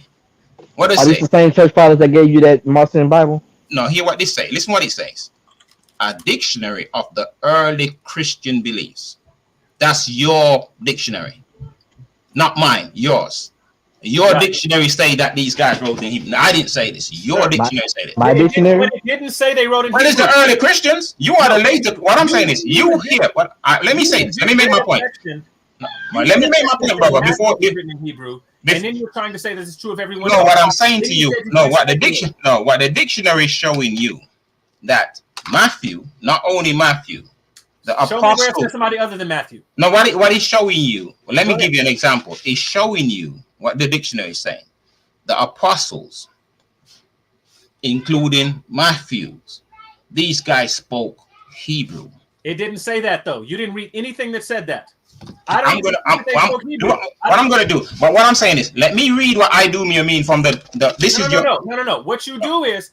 No. You just try to make a point. You keep trying to change this. No, you make me come back. What I'm saying is you make me come back to a point what I was trying to do before, you said Idumea is Hebrews. And I'm saying to you, I'm going to go to your Bible dictionary to prove that what you're saying is inaccurate. Go ahead, read it. So hear what your Bible dictionary is saying. Hear what it says. Idumea. He said, Idumea, Edomite. That's what it means. Edomite, Roman. Name for Edom. Mark chapter 3, verse 8. Mark chapter, and he said, Mark chapter, verse 34 and 35. Edom. That's what it. One of the spies went by Moses, number 16, and one of David heroes, for 2 Samuel 23, a son of Shemaiah. So he said, Edom. I mean Edom, Edomites. It doesn't mean Hebrews. First of all, Edom were descendants of who? Esau. Esau is not a Hebrew? Esau, no, this is what I'm saying. You said no. Stop. Just answer the question. He's not an Israelite. He's not an Israelite. I didn't say he was an Israelite. That's what you said. No, I did not. You said he was. You just said. Never came out of my mouth. Period. Listen, you just got through saying that the Edomites, that the Idumeans are not Hebrews. Is Esau a descendant of Abraham? Yes or no? So, my brother, listen what I'm going to say. No. I'm going to say to you. You see what? No. So you're being dishonest now. And I'm going to tell you why you're being dishonest, and you're trying to use something. What I'm trying to say, I'm going to say to you, I'm here for honest conversation. That's why I left Christianity. I'm here for honest conversation, and we were having an honest conversation. When you make reference to Idumean being Hebrew Israelite, you was talking about they being Israelite, and then you even went on to qualify by saying they were half-bred. I said, and this is what I said to you. I say to you, Herod, Antipas speak Hebrew. That is how it started. So don't try and use sophistry, my brother, by trying to pretend that you are, because if what you were, wait, let me finish. If you were saying, wait, let me finish. If you were saying, let me clarify. If you were saying to me that all of Abraham, Isaac, and Jacob children are Hebrew, then I would say yes, that's correct. But that's not what we're talking about. Listen, it is what we're talking about, because I told you that he was a Hebrew, right? And I told you that you said he was. Stop. Because the Hasmonean dynasty is a mix of people. That's the Hasmonean dynasty. You said he was a Roman, and I told you he's not. You said he's a Roman. That's what your Bible said. He said he's a Roman. No, that's not what it said. It told you that Idumean is the Roman name given to the region. All right. Let me. You see, the thing is, bro. Read it again. It's called. Listen what it said. Let me read what it said. It said Idumea, pertaining to Edom, Roman name for Edom. Mark chapter 3. So what I'm saying is Mark 3, verse 8. Edom. That's what he's saying. So he's showing you that Idumea mean Edomites. They're Edomites. That's fine, but and that's what I was saying to you. No, stop. You said that they weren't Hebrews, and they are. No. Listen to brother. I don't understand how you do it. You say to me, listen what I'm saying to you. I say to you, Idumea mean Edomite. You said no. It doesn't mean that. That's what you said. No, you said, that's not what I said. Bro, you said. I said Idumea. You said I said Idumea mean Edomites. You said no. That's they are a mixed. What you said. Listen, what I'm going to qualify what you said. You said they are a mixed dynasty. This is what you said. They're a mixed dynasty. They're mixed with the Jews. That's what you said. I specifically say they are Edomite. You said no. That's what you said. And I pulled for the dictionary to prove to you that they are Edomite. I wish the dictionary proved that. You didn't say that they were that they were Edomites. That's what I said. No. I even put up the one and said Antipas. This is what I even said to you. Herod Antipas spoke Hebrew and it was an Edomite. That is how we end up even saying that. Listen, those people were descendants of the Maccabees. True or false? No. They weren't the descendant of the Maccabee. What happened is under John Hyrcanus, you see, this is what I'm trying to say to you. Under John Hyrcanus, he allowed them to become citizens. They weren't from the Maccabee family. That's not the truth. Listen, you need to go read the book of Josephus, chapter 75, bro. Sir, no, I don't. You just got to tell me he's a Roman. You said they weren't Hebrews, and listen, everybody heard you. You just said I said they are Roman. I said they're Edomite. My point. This is what I said. They were Edomite. That's what I said, and I proved that they are Edomite. No, you listen. You said that he was a Roman. And it just say they're Roman too. The dictionary say that too. It says the Roman name for Edom. Read it again. The Roman name for Edom. All right, watch this now. Let me go into the dictionary and see and show you more, because I don't understand this, brother, man. Let me see if I can put up Herod in this dictionary, man. My brother, we gotta have honest conversation, man. Yes, we do. So if you say they're not Hebrews and you turn and say that they are, you need to be I said, listen, when you use the word Idumean, I said they're Edomites. That's what I said. That's the first thing I said. Did you say that they're not Hebrews? Not Hebrews in the truism sense, as when I use the word Hebrew, I'm talking about Hebrew Israelites. What I asked you was a very simple question. What? I asked you, did you say that they're not Hebrews? Yes or no? But when I'm making reference to Hebrew Israelite, yes. No, this is just yes or no. All I want to know is if you said it. Bravo, listen, what I'm saying is, I was making a distinction between ethnic group. When I talking about Hebrew, I am a Hebrew Israelite. When I'm making reference to the Hebrew Israelite, I'm talking about Hebrew Israelite. When I am talking about Idumean, I said Edomite, which I said Edomite. Okay. And you said no, they're not Edomite. That's what you said. That Herod is a Hebrew. I admit that Esau is also a Hebrew. Okay, so is Herod a Roman? Herod is a Roman. Okay, go ahead and read from your dictionary. That's what I was saying before. Go ahead and read. All right. We wrapping up 5 minutes, y'all. Yeah, we can. Yeah, man. Let me wrap up in a minute. Let me find the dictionary and give you the meaning. Herod. Here goes. Herod, an Idumean ruler of Palestine. Lines started with Antipa, whom Julius Caesar made procurer of Judea. Herod the Great, first procurator of Galilee, then the king of the Jews, built Syria and the temple in Jerusalem, slaughtered the children of Bethlehem, Matthew chapter 2, verse 1 to 18. At his death, his kingdom was divided among 3 sons, Anthias, Herod, and Antipas, and Philip, and ruled over Judea, Samaria, and Idumea, and was removed from the office of the Roman. So he was an Idumean. Now, you said he was a Roman. He was a Roman. Where did you see here he was a Roman in your dictionary? Hear what he said. Mm-hmm. Herod the Great, first procurator. All right, let me start on the first. Herod, the Idumean. So he's an Idumean, so he's a Roman. Right. He's a Roman. No. It didn't say Roman anywhere.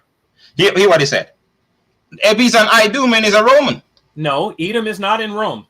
Edom is not in Latium. Romans are also Idumeans. No, sir. No, they're not. Nowhere near. You made You're saying so Romans are not Esau descendants? No. You're saying to me when well, definitely you guys need to go back and study further. You heard about Ziphrah. Right? Sir, Ziphrah who conquered Shittim. What's the original name for Rome? The original name for Rome.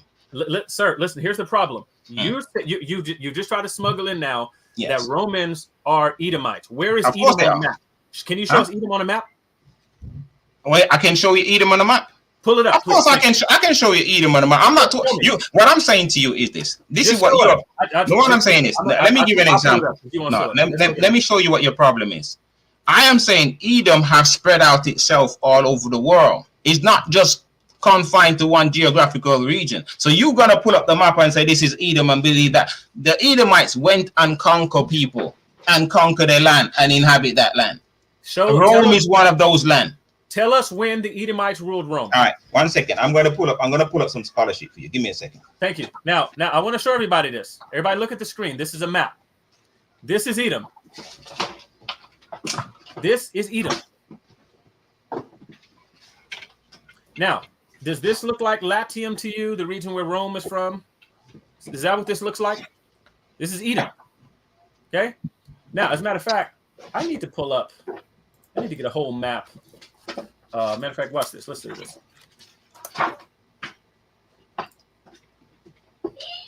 Let's go and get a map of Rome, and then we'll let the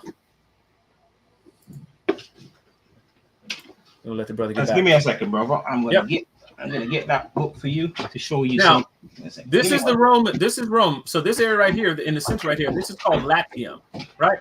You had the Etruscans, who I believe are to the north down here, right? And then you had some people who eventually became the Greeks and stuff down in this region. But you had Latium right here in the center. That's why they speak Latin. It's Latium. That's this region right here. Does this look like does this look like anything he's talking about? Does this look like Edom to you? Is that what this is? Does anybody think that? If you do, that's nonsense. Now, matter of fact, I want to show you this whole area. Matter of fact, while we're on here, let's look at the area here. Now, the place he's talking about as Edom is over here off the map. Over here off the map. Then you got up here where Rome is. You got the Aegean Sea right here. You got the Ionian coast over here near where Turkey is. You got this whole area over here, the Ionian coast. Give me a second, bro. I'm trying to get a book from my library to show you what Rome is, because I'm going to show you that Rome and the Edomites are the same people. I'm going to show you that in a minute. I think we got like 2 minutes left. Let's get this going. Yeah, I'm trying to look for the book that I have on Rome. Yep. Because well, I'm going to paraphrase it. Basically, what book are you paraphrasing, by the way? Rome itself. No. There's a book. There's a book about Rome, and it will show you that the Edomites. What's the name of the book? I can't remember what's the name of the book. But the first book from Rome. There it has a picture of two brothers fighting. Right? Two brothers fighting. Edom, Rome. Let me see if I can get my hands on that book, because it's important for me to. What period of time was this? This is it's going back to the history of Edom. The Edomites. Okay, so Rome was founded in 750 BC, correct? Like around 746, 750 BC, right? Yeah. Okay, and that's when it was conquered. Yeah. Okay, no, you said it was conquered. No, but the original, what I'm saying, it was conquered by the Edomites. Yes, because it was conquered by Zipro. What year were they? What year was Rome conquered? I can't give you the specific year, but I can tell you who conquered it. Specific year because they came together around 746 BC. And who was it? Who was? Yeah, I agree, because it was. Wait. Let me explain. These were people. These are hill people came together from that area right there, and then they started a civilization there. After that, they went from kingdom. They went from kingdom. Then they went to republic. Then they went to empire. They weren't occupied by Edom. That's not my issue. My issue. No, it is your issue because you said they were occupied by Edom, and I want to know when. I'm saying the Edomites. This is what I'm going to say. By Zapho. Have you heard of Zapho? Listen, I know who you're talking about, but I want you. So what I'm saying is, do you know that? Listen to what I'm saying. Do you know that Rome was called Shittim before the name was changed to Rome? When was this? Way back. That's the point I'm talking about. What I'm talking about is what I'm talking about thousands of years ago. So the original name was the land of Shittim. Okay, so and then let me give you an example. That's the reason why I wanted to get my hands on the book. And when it was conquered by Zapho, one of Esau's great grandson, it was named Rome after. What year was Esau? What do you mean? What year? What year? This is what I said to you. This is what I said to you earlier. Listen, what I'm saying is, I cannot. This is what I said to you earlier, because I'm telling you from my memory. I cannot give you specific dates when this happened, but I can give you the name of the person. So all you need to do is type in Google Zapho, and you will find out who and what year it was. Okay, so here's the problem. So let me show you something. Yes. What I'm going to do is. So you see up here. Well, you know what? We went on a tangent though, because no. We went on a tangent because what you said was false. But see that section over there. No, what did I say that was false? What you said was you repeated and said that the Idumeans. Yes. You said the Romans were Idumeans. That's what you said. That's what the dictionary say. No, there's no dictionary that you read that said that. Let me read it again. Let me read it again. Go ahead. Let me read it again. Let me read it again for you. I'm going to read it again, because this is what you may have missed. I'm going to read it again. Let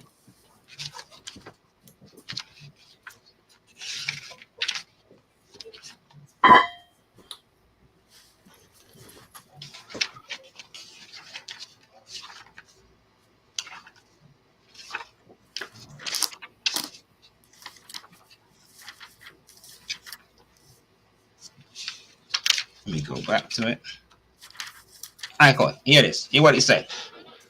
Idumea.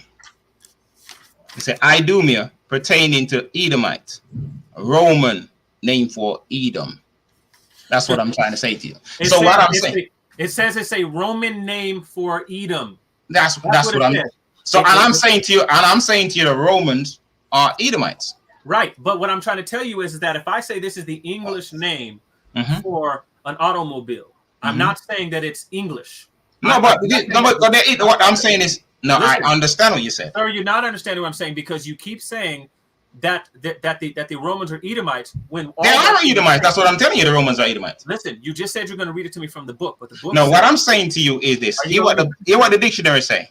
What the dictionary say. Idumea. In what he said, Idumeans pertaining to Roman and also Greek name for Edomites. That's what I'm trying to tell you. Even the Greeks are also Edom. No, it says that these are Roman and Greek names for this. It's like you said. But that's who they are. That's their name. No, listen. What I'm saying to you is like me. Let me give you an example. I am telling you that the Romans are Edomites. I'm not. And all you need to do is show us something for that now. So this is what I'm going to say. Let me even go on Google and see if Google can prove that. This is what I'm going to show you. I'm going to prove this for you. Let me prove this for you because this is very simple to prove. Go ahead and share your screen. Let's see it. 1 second. Share your screen. All right, let me pull it up on Google. Let me pull it up. 1 second. I'm going to pull it up on Google, and then I'm going to share my screen. All right, so let me type it in Google and see who are the Romans. All right, and we're going to see if the Romans are Edomite. Let me go into Google. 1 second.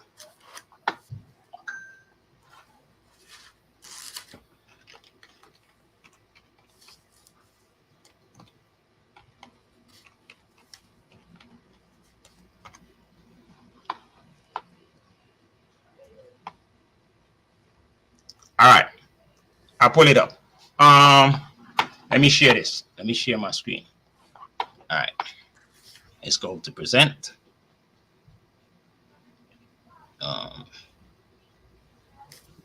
Present, share. All right. Let me see what I'm doing. Here it is. Esau. Look, Esau, the ancestor of Rome. There you go, bro. Where'd you get this from? Right, I just type it in Google.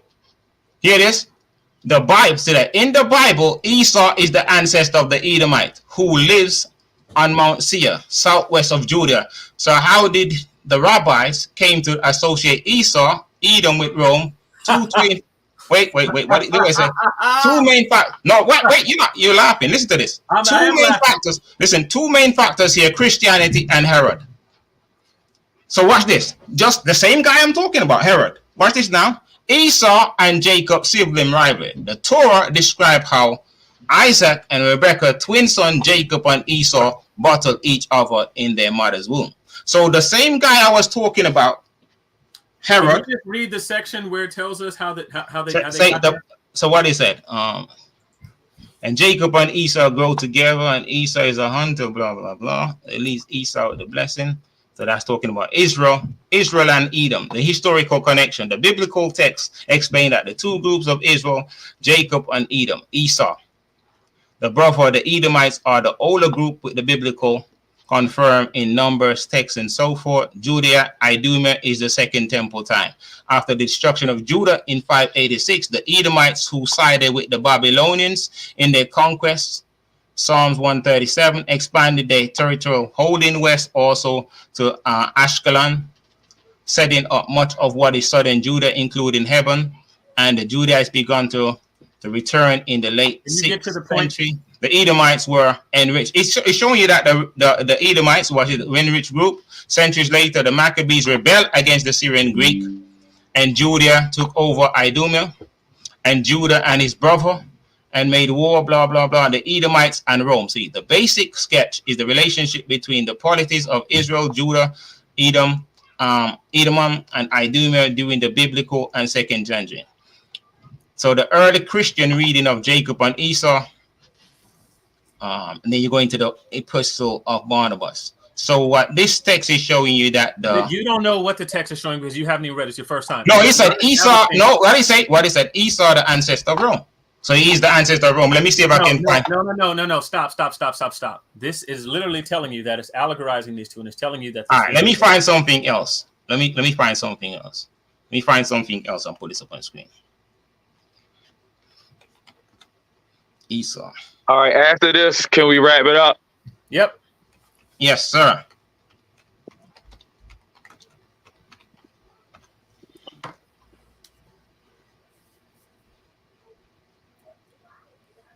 Here goes. How Esau became Rome. You know? In this.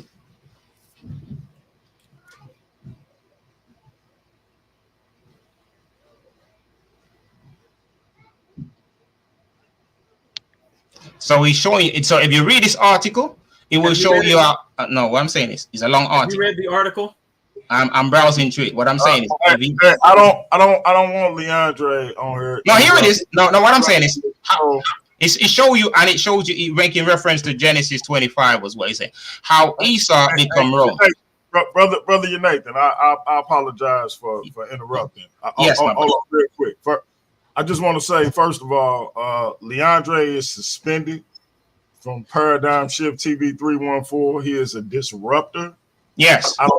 I don't know how he got up here. Mm-hmm. I don't know why he's here. He is disrupting the show. I demand an explanation. How did this happen? How did this take place? Why are you here, Leandre? I was just you are a saboteur. You tried to sabotage my tournament. I need to know why you're up here. Your Nathan is far above your level. I don't know why you are reaching to try to reach this man's level. You need to stop. You should make your exit now. I'm really getting ready to kick me off anyway, so I gotta run. But my apologies, your Nathan. No, it's all good, man. In all honesty, brother, BMG, it's not a problem. I didn't even find what he was saying offensive, to be honest with you, because what I'm saying to you, everything that he challenged, I was proving to him, and anyone who know anything about the Edomites know that the Romans are Edomites. Well, I tell you, Nathan. Absolutely. Nathan, here's what I'll do. Yes. I'm gonna wait. So listen, you just pulled up these two articles. Yes. I'm saying it. I just went into Google. What I'm gonna show you, I can show you scholarship on it. In fact, give me 1 minute. Let me go into my library, pull out some serious scholarship for you. Let me go into my library. Watch this. You're out of your league. You're out of your league, buddy. Darian, go to bed, man. This is, go to bed. I'm gonna let y'all continue to rock, but I just want to say this person should not even be up here. But since your Nathan is cool with it, I'm gonna let it rock. He's a disruptor. He always trying to ice skate uphill, and this time you didn't messed up, buddy. Yep, he coming with the heat right now. I knew it. Shalom. Shalom Lee, brother. Shalom Lee. I'm coming. I'm gonna pull up some scholarship here. We appreciate it. Take your time.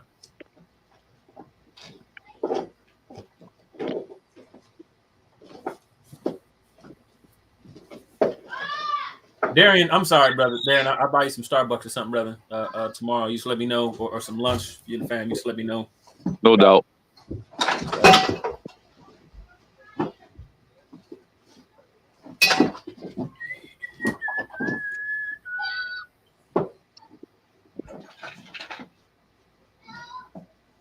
I just want to point out that here in this particular section here, of the book, The Romans, there's a whole discussion on the 8th century when the people started coming together in Rome. So I there's a whole history, and that's why it's interesting, just sort of seeing how Rome was apparently occupied and they weren't aware of it. So. I saw an interesting suggestion in the chat earlier. Who was someone? I think it was the Daughters of Jacob was saying that maybe y'all should schedule a time for a debate if you feel like it's necessary. Yeah, we could do that. What I'm trying to pull up some Darian, me and you might fight. I'm gonna just point that out. We might have to fight. I'm just being honest and giving Darian, send me your address when you get done, man. I gotta see something. what happened, bro? What I'm okay. saying is, I have a big library, man, and I'm trying to find certain books about Rome. So here goes. I only managed to find a small things on the chosen people from the Caucasus. Right. It's also in this book. You can read that for yourself. In this book, it will also show you about the Edomites. Right. Another book. You might need to read this book too. Scholarship. Israel, the chosen people. And it will also expose who the copycat is. And they're all Edomite. So what I'm saying to you is this. No, watch this, bro. If you want to have a debate with me, I'm happy to debate anyone who wants an honest debate. A biblical debate, any place, anytime, I'll take you. So if you want it, ask DMG to book it and we can do it. Okay. So that's what I'm trying to say, because I'm willing to challenge you. And what I'm saying is, what topic would you want to challenge me on? Name it now. Brother, you seem way out of my league, man. I'm gonna be honest with you, man. I don't know if I can. No, the thing is, brother, I'm just here. League, bro. No, what I'm saying is, I'm giving you an opportunity. What topic would you want to debate me on? Brother, you are clearly the more prepared of the two of us. I like, how can I, dispute, the Google results, bro? There's nothing I can do about that. That's what I'm trying to show you. So what I'm trying to show you, this is what I was saying to you. Yep. The Romans are Edomite. Right. And except for you didn't show me that. And so this is the main thing that you should. No, what I'm saying, read the article. I'm saying for me and your audience. Yes. Okay, let me give a suggestion. Yes. For people who are here to learn, like myself, right? Yes. If you say some stuff, right, yes. like, that the Romans are Edomites, right? Mm-hmm. Mm-hmm. You should you got to be able to like really show that. So no, in all honesty, let me tell you what I was here about today. Mm-hmm. I was here about today to discuss basic Bible stuff, right? When you ask me a lot of questions, here it is. Here is another thing that can you see my screen? Yep. Watch that video. This rabbi will tell you that the Edomites are Romans. The Romans are Edomites. Who can disagree with this level of scholarship, man? You got it. That's what I'm showing. What I'm saying is I can deplete this all day. They're the same people, but what happened is what most people doesn't understand. This is the problem. What people don't understand. Can you give us the evidence on that page? Scroll down and show us the part where this is. Scroll down on that page. Let's see it. See, the ancient Romans were a mixture of people who constantly added to the newcomers of their mix. So I agree that the Roman Empire was a big empire, but those people, the Greek, the Romans, they are Edomite. See, look at this. The Spartans of Greece were also descendant from Edom. The Spartans were also Edomites, huh? Yes, that's what he's saying. So they're Greeks. So what I'm saying is the Greeks. Were these areas empty prior to Esau? Say that again. Were these areas empty prior to Esau? Absolutely. No, but what I'm trying to say to you, listen what I'm saying to you. Let me give you an example. You heard about when there are places in the world where people will conquer. Like, for example, America is an example. The native Indian was here in America, right? Mm-hmm. America, the folks from Europe, from England, from Germany, from France, from Spain, they came here, conquered this country, and now America is you call a Caucasian country with a mixture of all other people in this country, is a melting pot. But the predominant or the rulers of these countries are Caucasian. So not because someone come from another region of the world and then come and occupy the land, now take over the land by force, pillage the land, and now name the land after themselves. Now, the original Romans, as I was saying to you now, are Edomite, not the land itself, but the people. So what you are making mistake with is the land and the people. The land and the people is not the same, because the original people that was on that land is no longer there. It's just like and this happened all over the world. You go to a place like Great Britain. Back in Great Britain, there was a lot of black Moors living there back in the days. Mm-hmm. Then the Anglo-Saxons and the Vikings come in and massacre those people and then take over the land. Now you have Great Britain. It's the same thing. It's no difference. So what you have done, you go to a map and see the word Edom and say, oh, this is where Edom is. That is true. That landmass is called Edom, but Edom has spread its wings and begin to occupy more places. And that is what you not. So making provisions. So just so I'm clear, what you said is because this is what you said, and this last thing we're gonna let Darren get sleepy when you respond. Yes. Edom. Yes. Conquered Rome at some point in time. Edom conquered a place called Shittim. That's what I was trying to tell you. So the original name, because what happened is now I have 3 sons. Originally, Japhet used to occupy this place called Shittim. Then the Edomites come and conquered it under Zepho, and is now called Rome. That what is year what did this happen? Well, I can't tell you the year specific, but I can Google it and tell you the year. Yeah, give us the year. All right.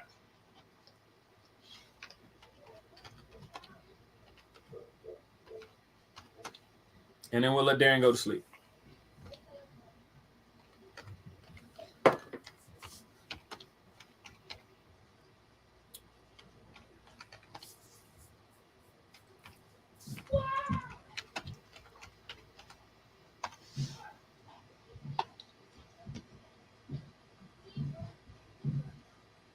Okay, here goes. It doesn't give me the year, actually. I would have to go into the book of Joshua for that. When was the book of Joshua written? The book of Joshua is around about Genesis time. When was Genesis written? Genesis was written about 5,000 years ago. 5,000 years ago, huh? Absolutely. Moses wrote that. It's about 5,000 years ago. So Moses would have wrote it about the 3,000 BC? Yes, 5,000 plus years ago. Yeah. Yes. Here it is. All right. Can you see my screen? So wait, just so I'm clear. Moses wrote around 3,000 BC? Absolutely. Okay. So what I'm saying, can you see my screen? Can you see this on my screen? Can you see the book of Joshua on my screen? No, you're sharing the other screen. We're still looking at the Edom. Okay, let me stop sharing. And share this. This is what I was trying to put up for you. Okay, let me stop sharing that and share again. Let me try this. All right, let me present this to you. All right, share screen. Book of. Can you see this? That's the question my brother asked me earlier. You remember, Brother Cannon? This is the question asked me, but I believe in this book. Here it is, Joshua. Right. Here's the book of Joshua, chapter 90. Here you go. And at that time, in the 50th year, so this is when it happened, in the 50th year of the children of Israel passed over Jordan after the children of Israel has rested from the war with the Canaanites. At the time and served between Edom and the children of Shittim. And the children of Shittim fought against Edom, and Abacus, the king of Shittim, went forth in the year, and in the 30th year of the reign, and a great face with the mighty men of the children of Shittim, and went to Seir to fight against the children of Esau. And Hadad, the king of Edom, heard of this, that they went forth to him with a heavy people and strong force, and engaged in the battle with the field of Edom. And the Shittim prevailed over the children of Esau, and the children of Shittim slew the children of Esau, 22,000 men. So this is what happened until Zepho came. Watch this now. I'm gonna scroll down where Zepho, Esau grandson, and Joshua divide. What's this? Where you go to this guy, Zepho? Because Esau grandson name was Zepho, and he's the guy that conquered. So Seir is not in Edom. Seir is in. Seir is the mountain where Esau comes from.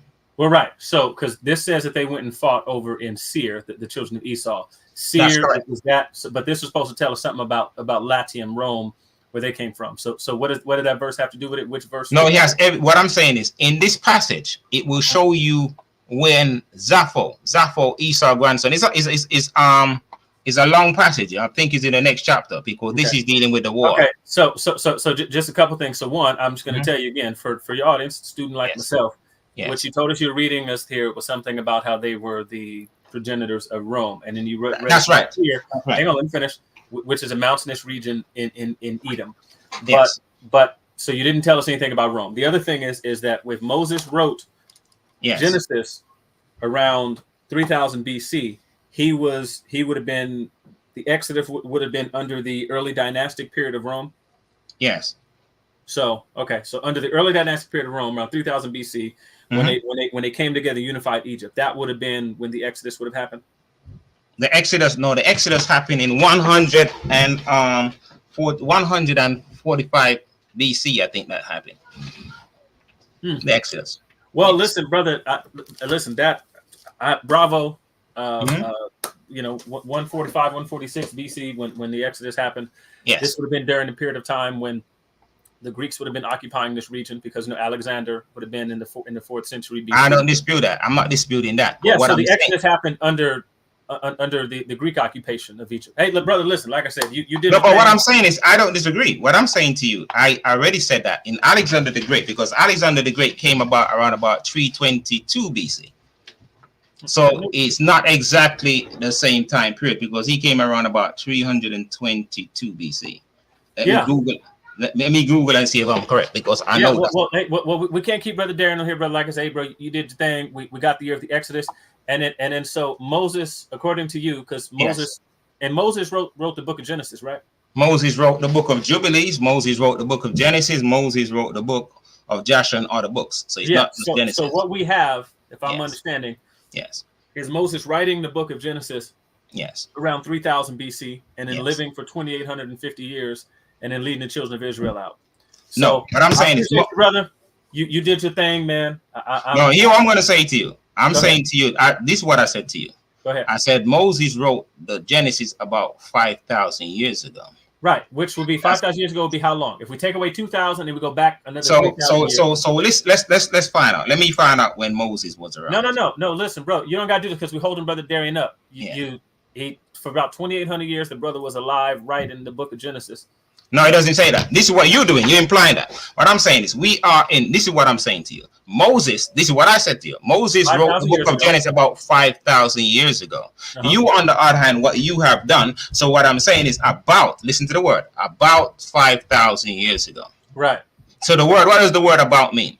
Well, around it means somewhere. So I'm saying. So this is what I said. So about. So I'm not giving you a specific date. I said about. Well, listen. Let's take 2024 and let's subtract 5,000. What do we end up with? 2024. You subtract 5,000 from 2001. You can't subtract 5,000 from 2000. Well, yes, you can.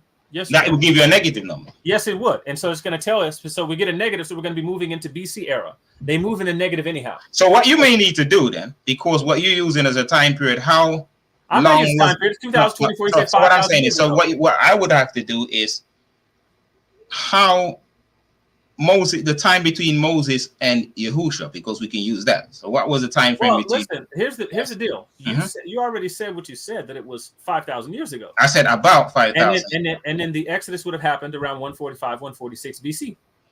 So let's see. You have about 2,800 years between those two dates.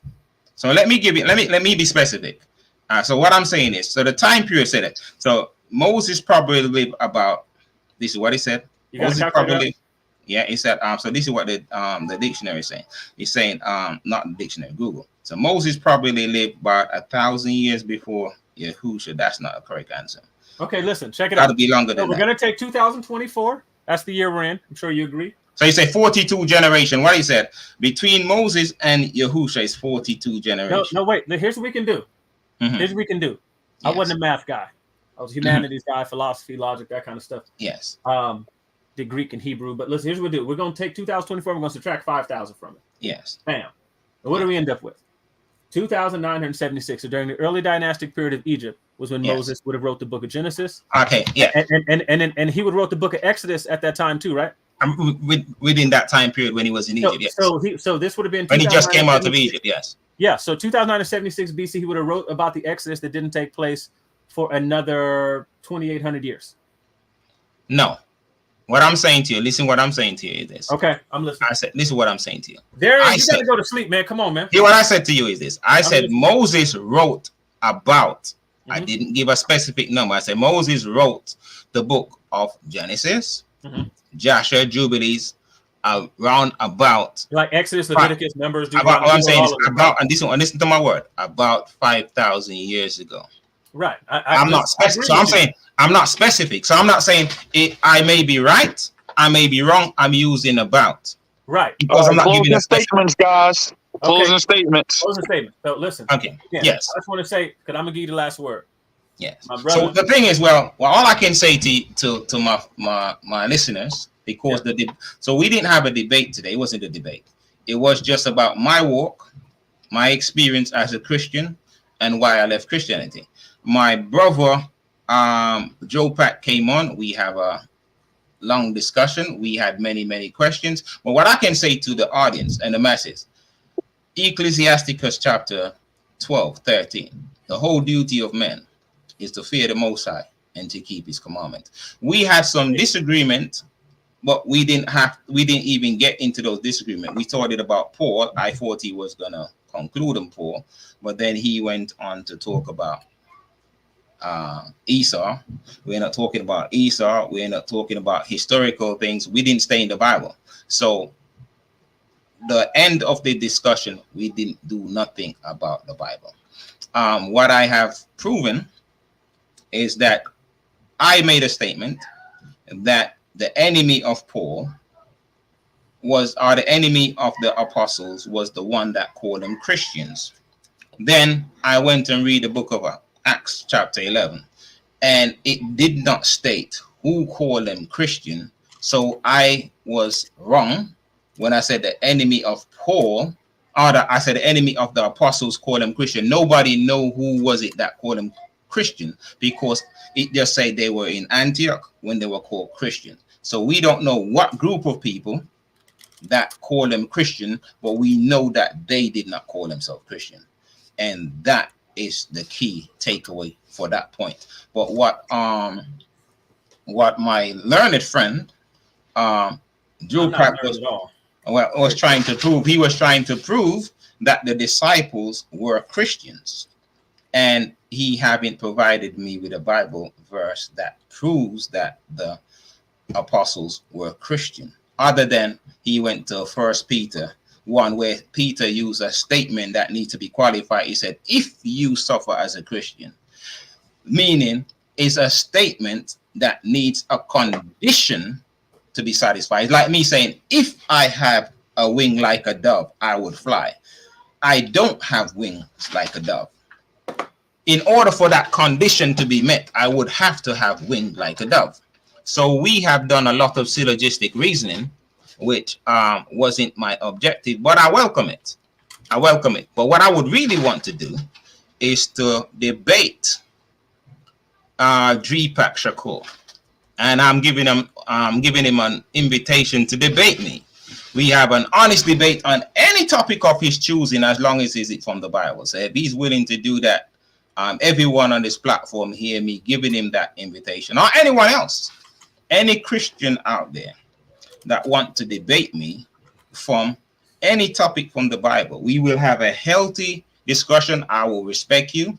You will respect me, because even if you are not from the same religious belief as myself, I still respect you. You're still my brother. I don't give against any person because of the religious belief.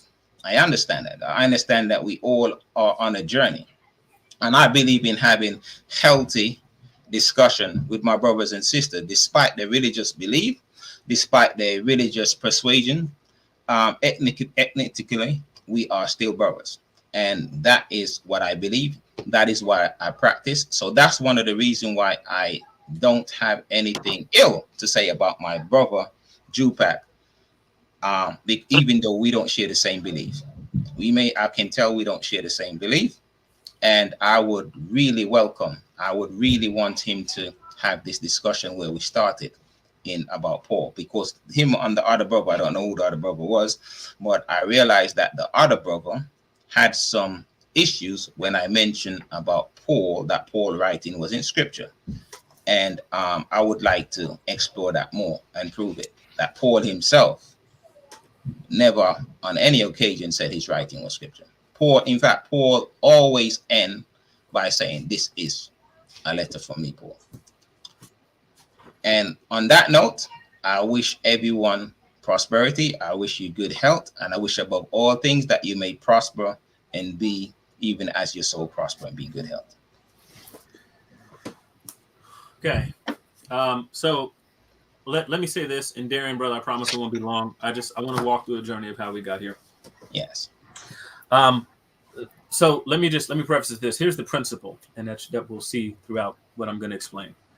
A lot of the times, you may end up with a false conclusion over here because it's based on a bunch of the falsehoods over here. Yes. Things that you don't know, things you're just simply not familiar with whatsoever. So we started out with Marcion, and this was called and we was talking about the first original Bible. Yes. There's a misunderstanding there's several misunderstandings there about codexes and codices, which is like the Christian practice of binding documents together. But canon didn't mean to say anything that was bound together. That wasn't a practice. The Jews, prior to Marcion, and the Council of Jamnia in around AD 90 had come together to put together an Old Testament approved list. That's all canon means, just an approved list. Marcion rejected the list that was being used by early Christians, but Marcion listed pointedly the books that were in circulation among the Christian churches. That's a fact. This is a topic that you could find covered in How We Got the Bible by Timothy Paul Jones, The Origin of the Bible, F.F. Bruce, Packard, Philip Comfort, a textual critical scholar, and Carl F.H. Henry. Questions of Canon by Michael J. Kruger. So this is. You might need to read this, brother. You need this, the Canonizers of Scriptures. That's fine. Who's that by? F.F. Bruce? Yeah. Oh, I have that one. Yeah, I have this will show you. Wait. But I was giving my closing statement. But here's the thing. I have several F.F. Bruce books. He's actually one of the authors in here. He's one of the authors of here, F.F. Bruce. So I'm an F.F. Bruce fanatic. I love F.F. Bruce. But anyhow, so we started out there talking about how, that was first Bible. And so then we moved from there because then he started talking about how, these other Bibles. And I was trying to correct the misunderstandings there. Yes. And then he started talking about people being called Christians and these are the enemies of Paul. And then that wasn't true. Yes. And then he was making statements about how these New Testament books are written in Hebrew. And then that's also false. We have thousands of manuscripts, over 5,000 manuscripts that we have of the New Testament. But you remember the Christian dictionary says that. No, what you read from the dictionary was that Matthew, and if you all you gotta do is read it. All he has to do is tell you the page number. Anybody can read this yourself. There was a hypothesis in scholarship that basically was under the impression that Matthew originally wrote his gospel in Hebrew. There's so few people of that opinion today that it's not even funny. Now, that being said, every manuscript that we have of the New Testament is a Greek manuscript. There are no Hebrew manuscripts to be found. They're all Greek. Over 5,000 of them. You can type in Munster, M-E-U-N-S-T-R. It's a German word. You can type in Munster. You can go pull up biblical canons. You can look at the findings. We can debate that. What I'm saying is we can debate that. Wait. I'm doing my closing statement. I didn't interrupt you. I'm doing my closing statement because we got to let Darian get to sleep. I'm just explaining to the people how we got where we got. Yeah. Utter falsehoods.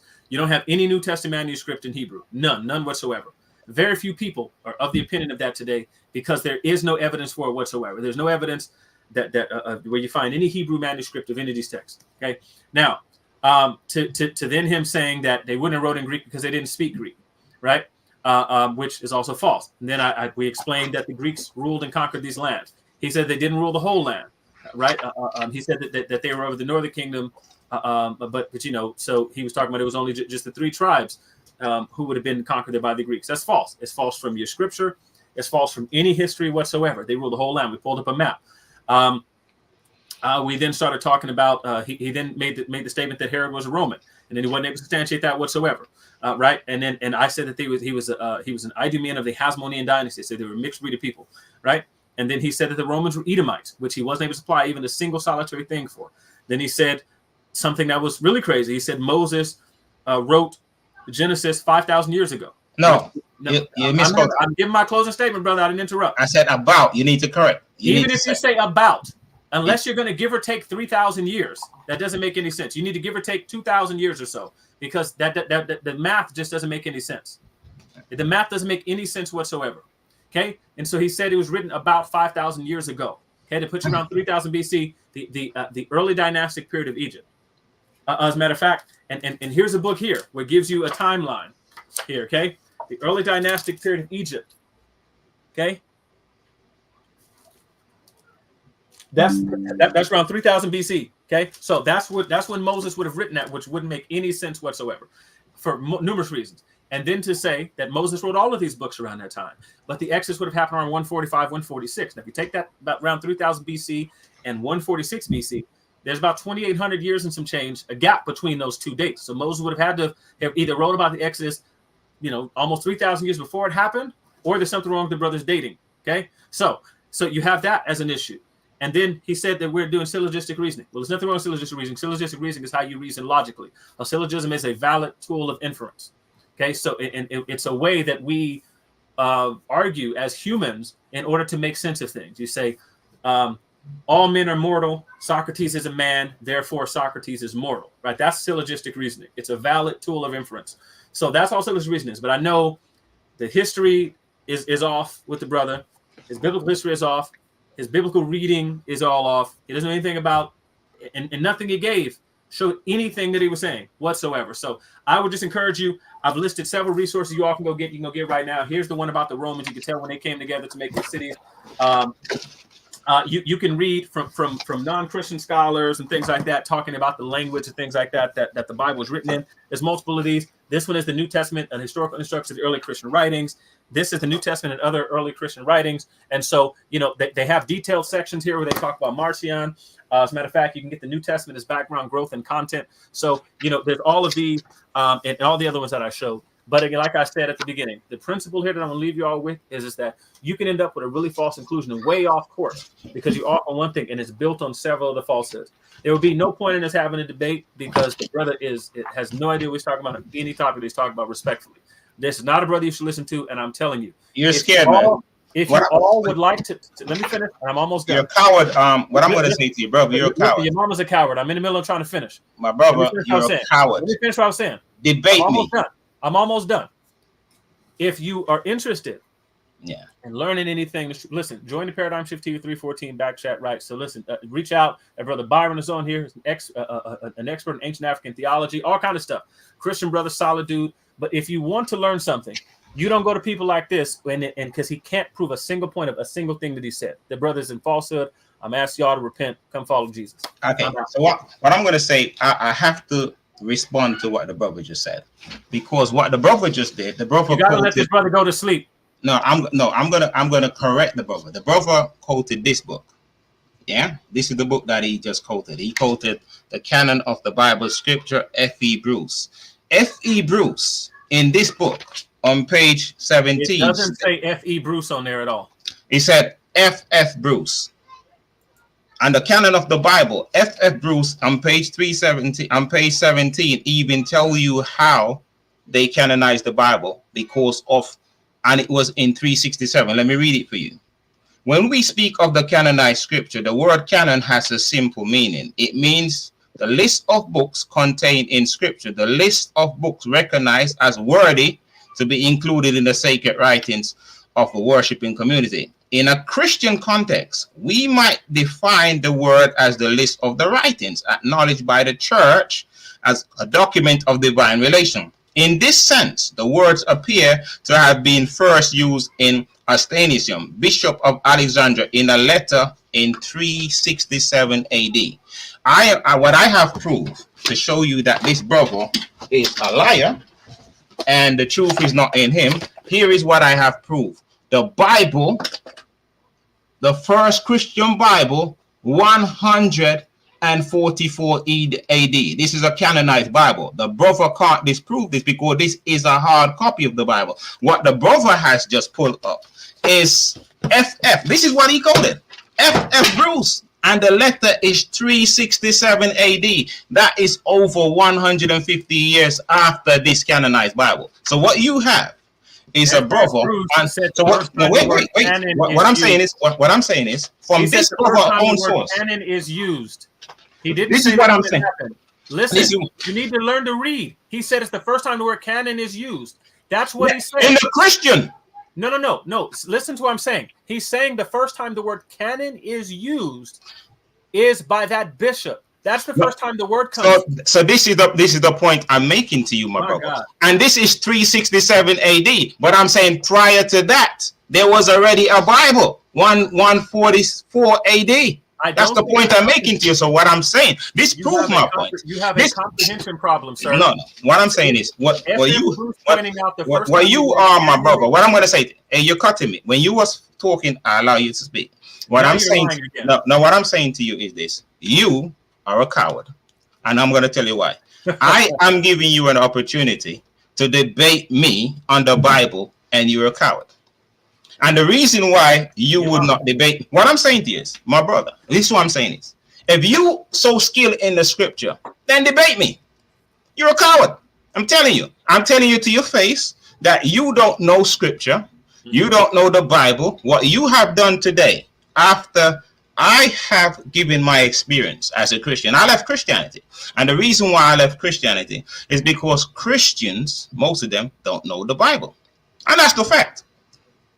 Most of what Christians know, and this is what I'm saying, they will teach the doctrine of Paul. I'm not trying to offend anybody, but I have to tell you as it is. My brother, you have not quoted one Bible verse, except, let me give you an example, except when we went into the book of Acts and we read this and so forth, and we read that. But you haven't given anything today about the Bible. You have, when I said Paul made a mistake in Galatians chapter 5 verse 14 by saying all the laws hang on loving your neighbors yourself, you did nothing to disprove that. All right, guys. Because Yahushua teach otherwise. So when I was teaching the Bible, you weren't able to back up anything. But what you did is just run around with your red herring, ask specific question like, when was the Bible? When was Moses wrote that? I said about. The brother don't even know what about mean. About 60 seconds, man. Yeah, I'm going to close in 60 seconds. I'm going to close on the right time. The brother don't know what the word about mean. If a person say about, is not giving you a specific date. The brother asked me a question that he wants me to speculate, and I said I won't speculate. But on that note, my brother, I am telling you, before everyone, debate me biblically, and I'll wipe the floor with you. Okay. And we over. You're a coward. Yeah. I know I got about 30 seconds to make y'all feel this before y'all turn it off these days. That I might not even release it. But I be doing this shit for me.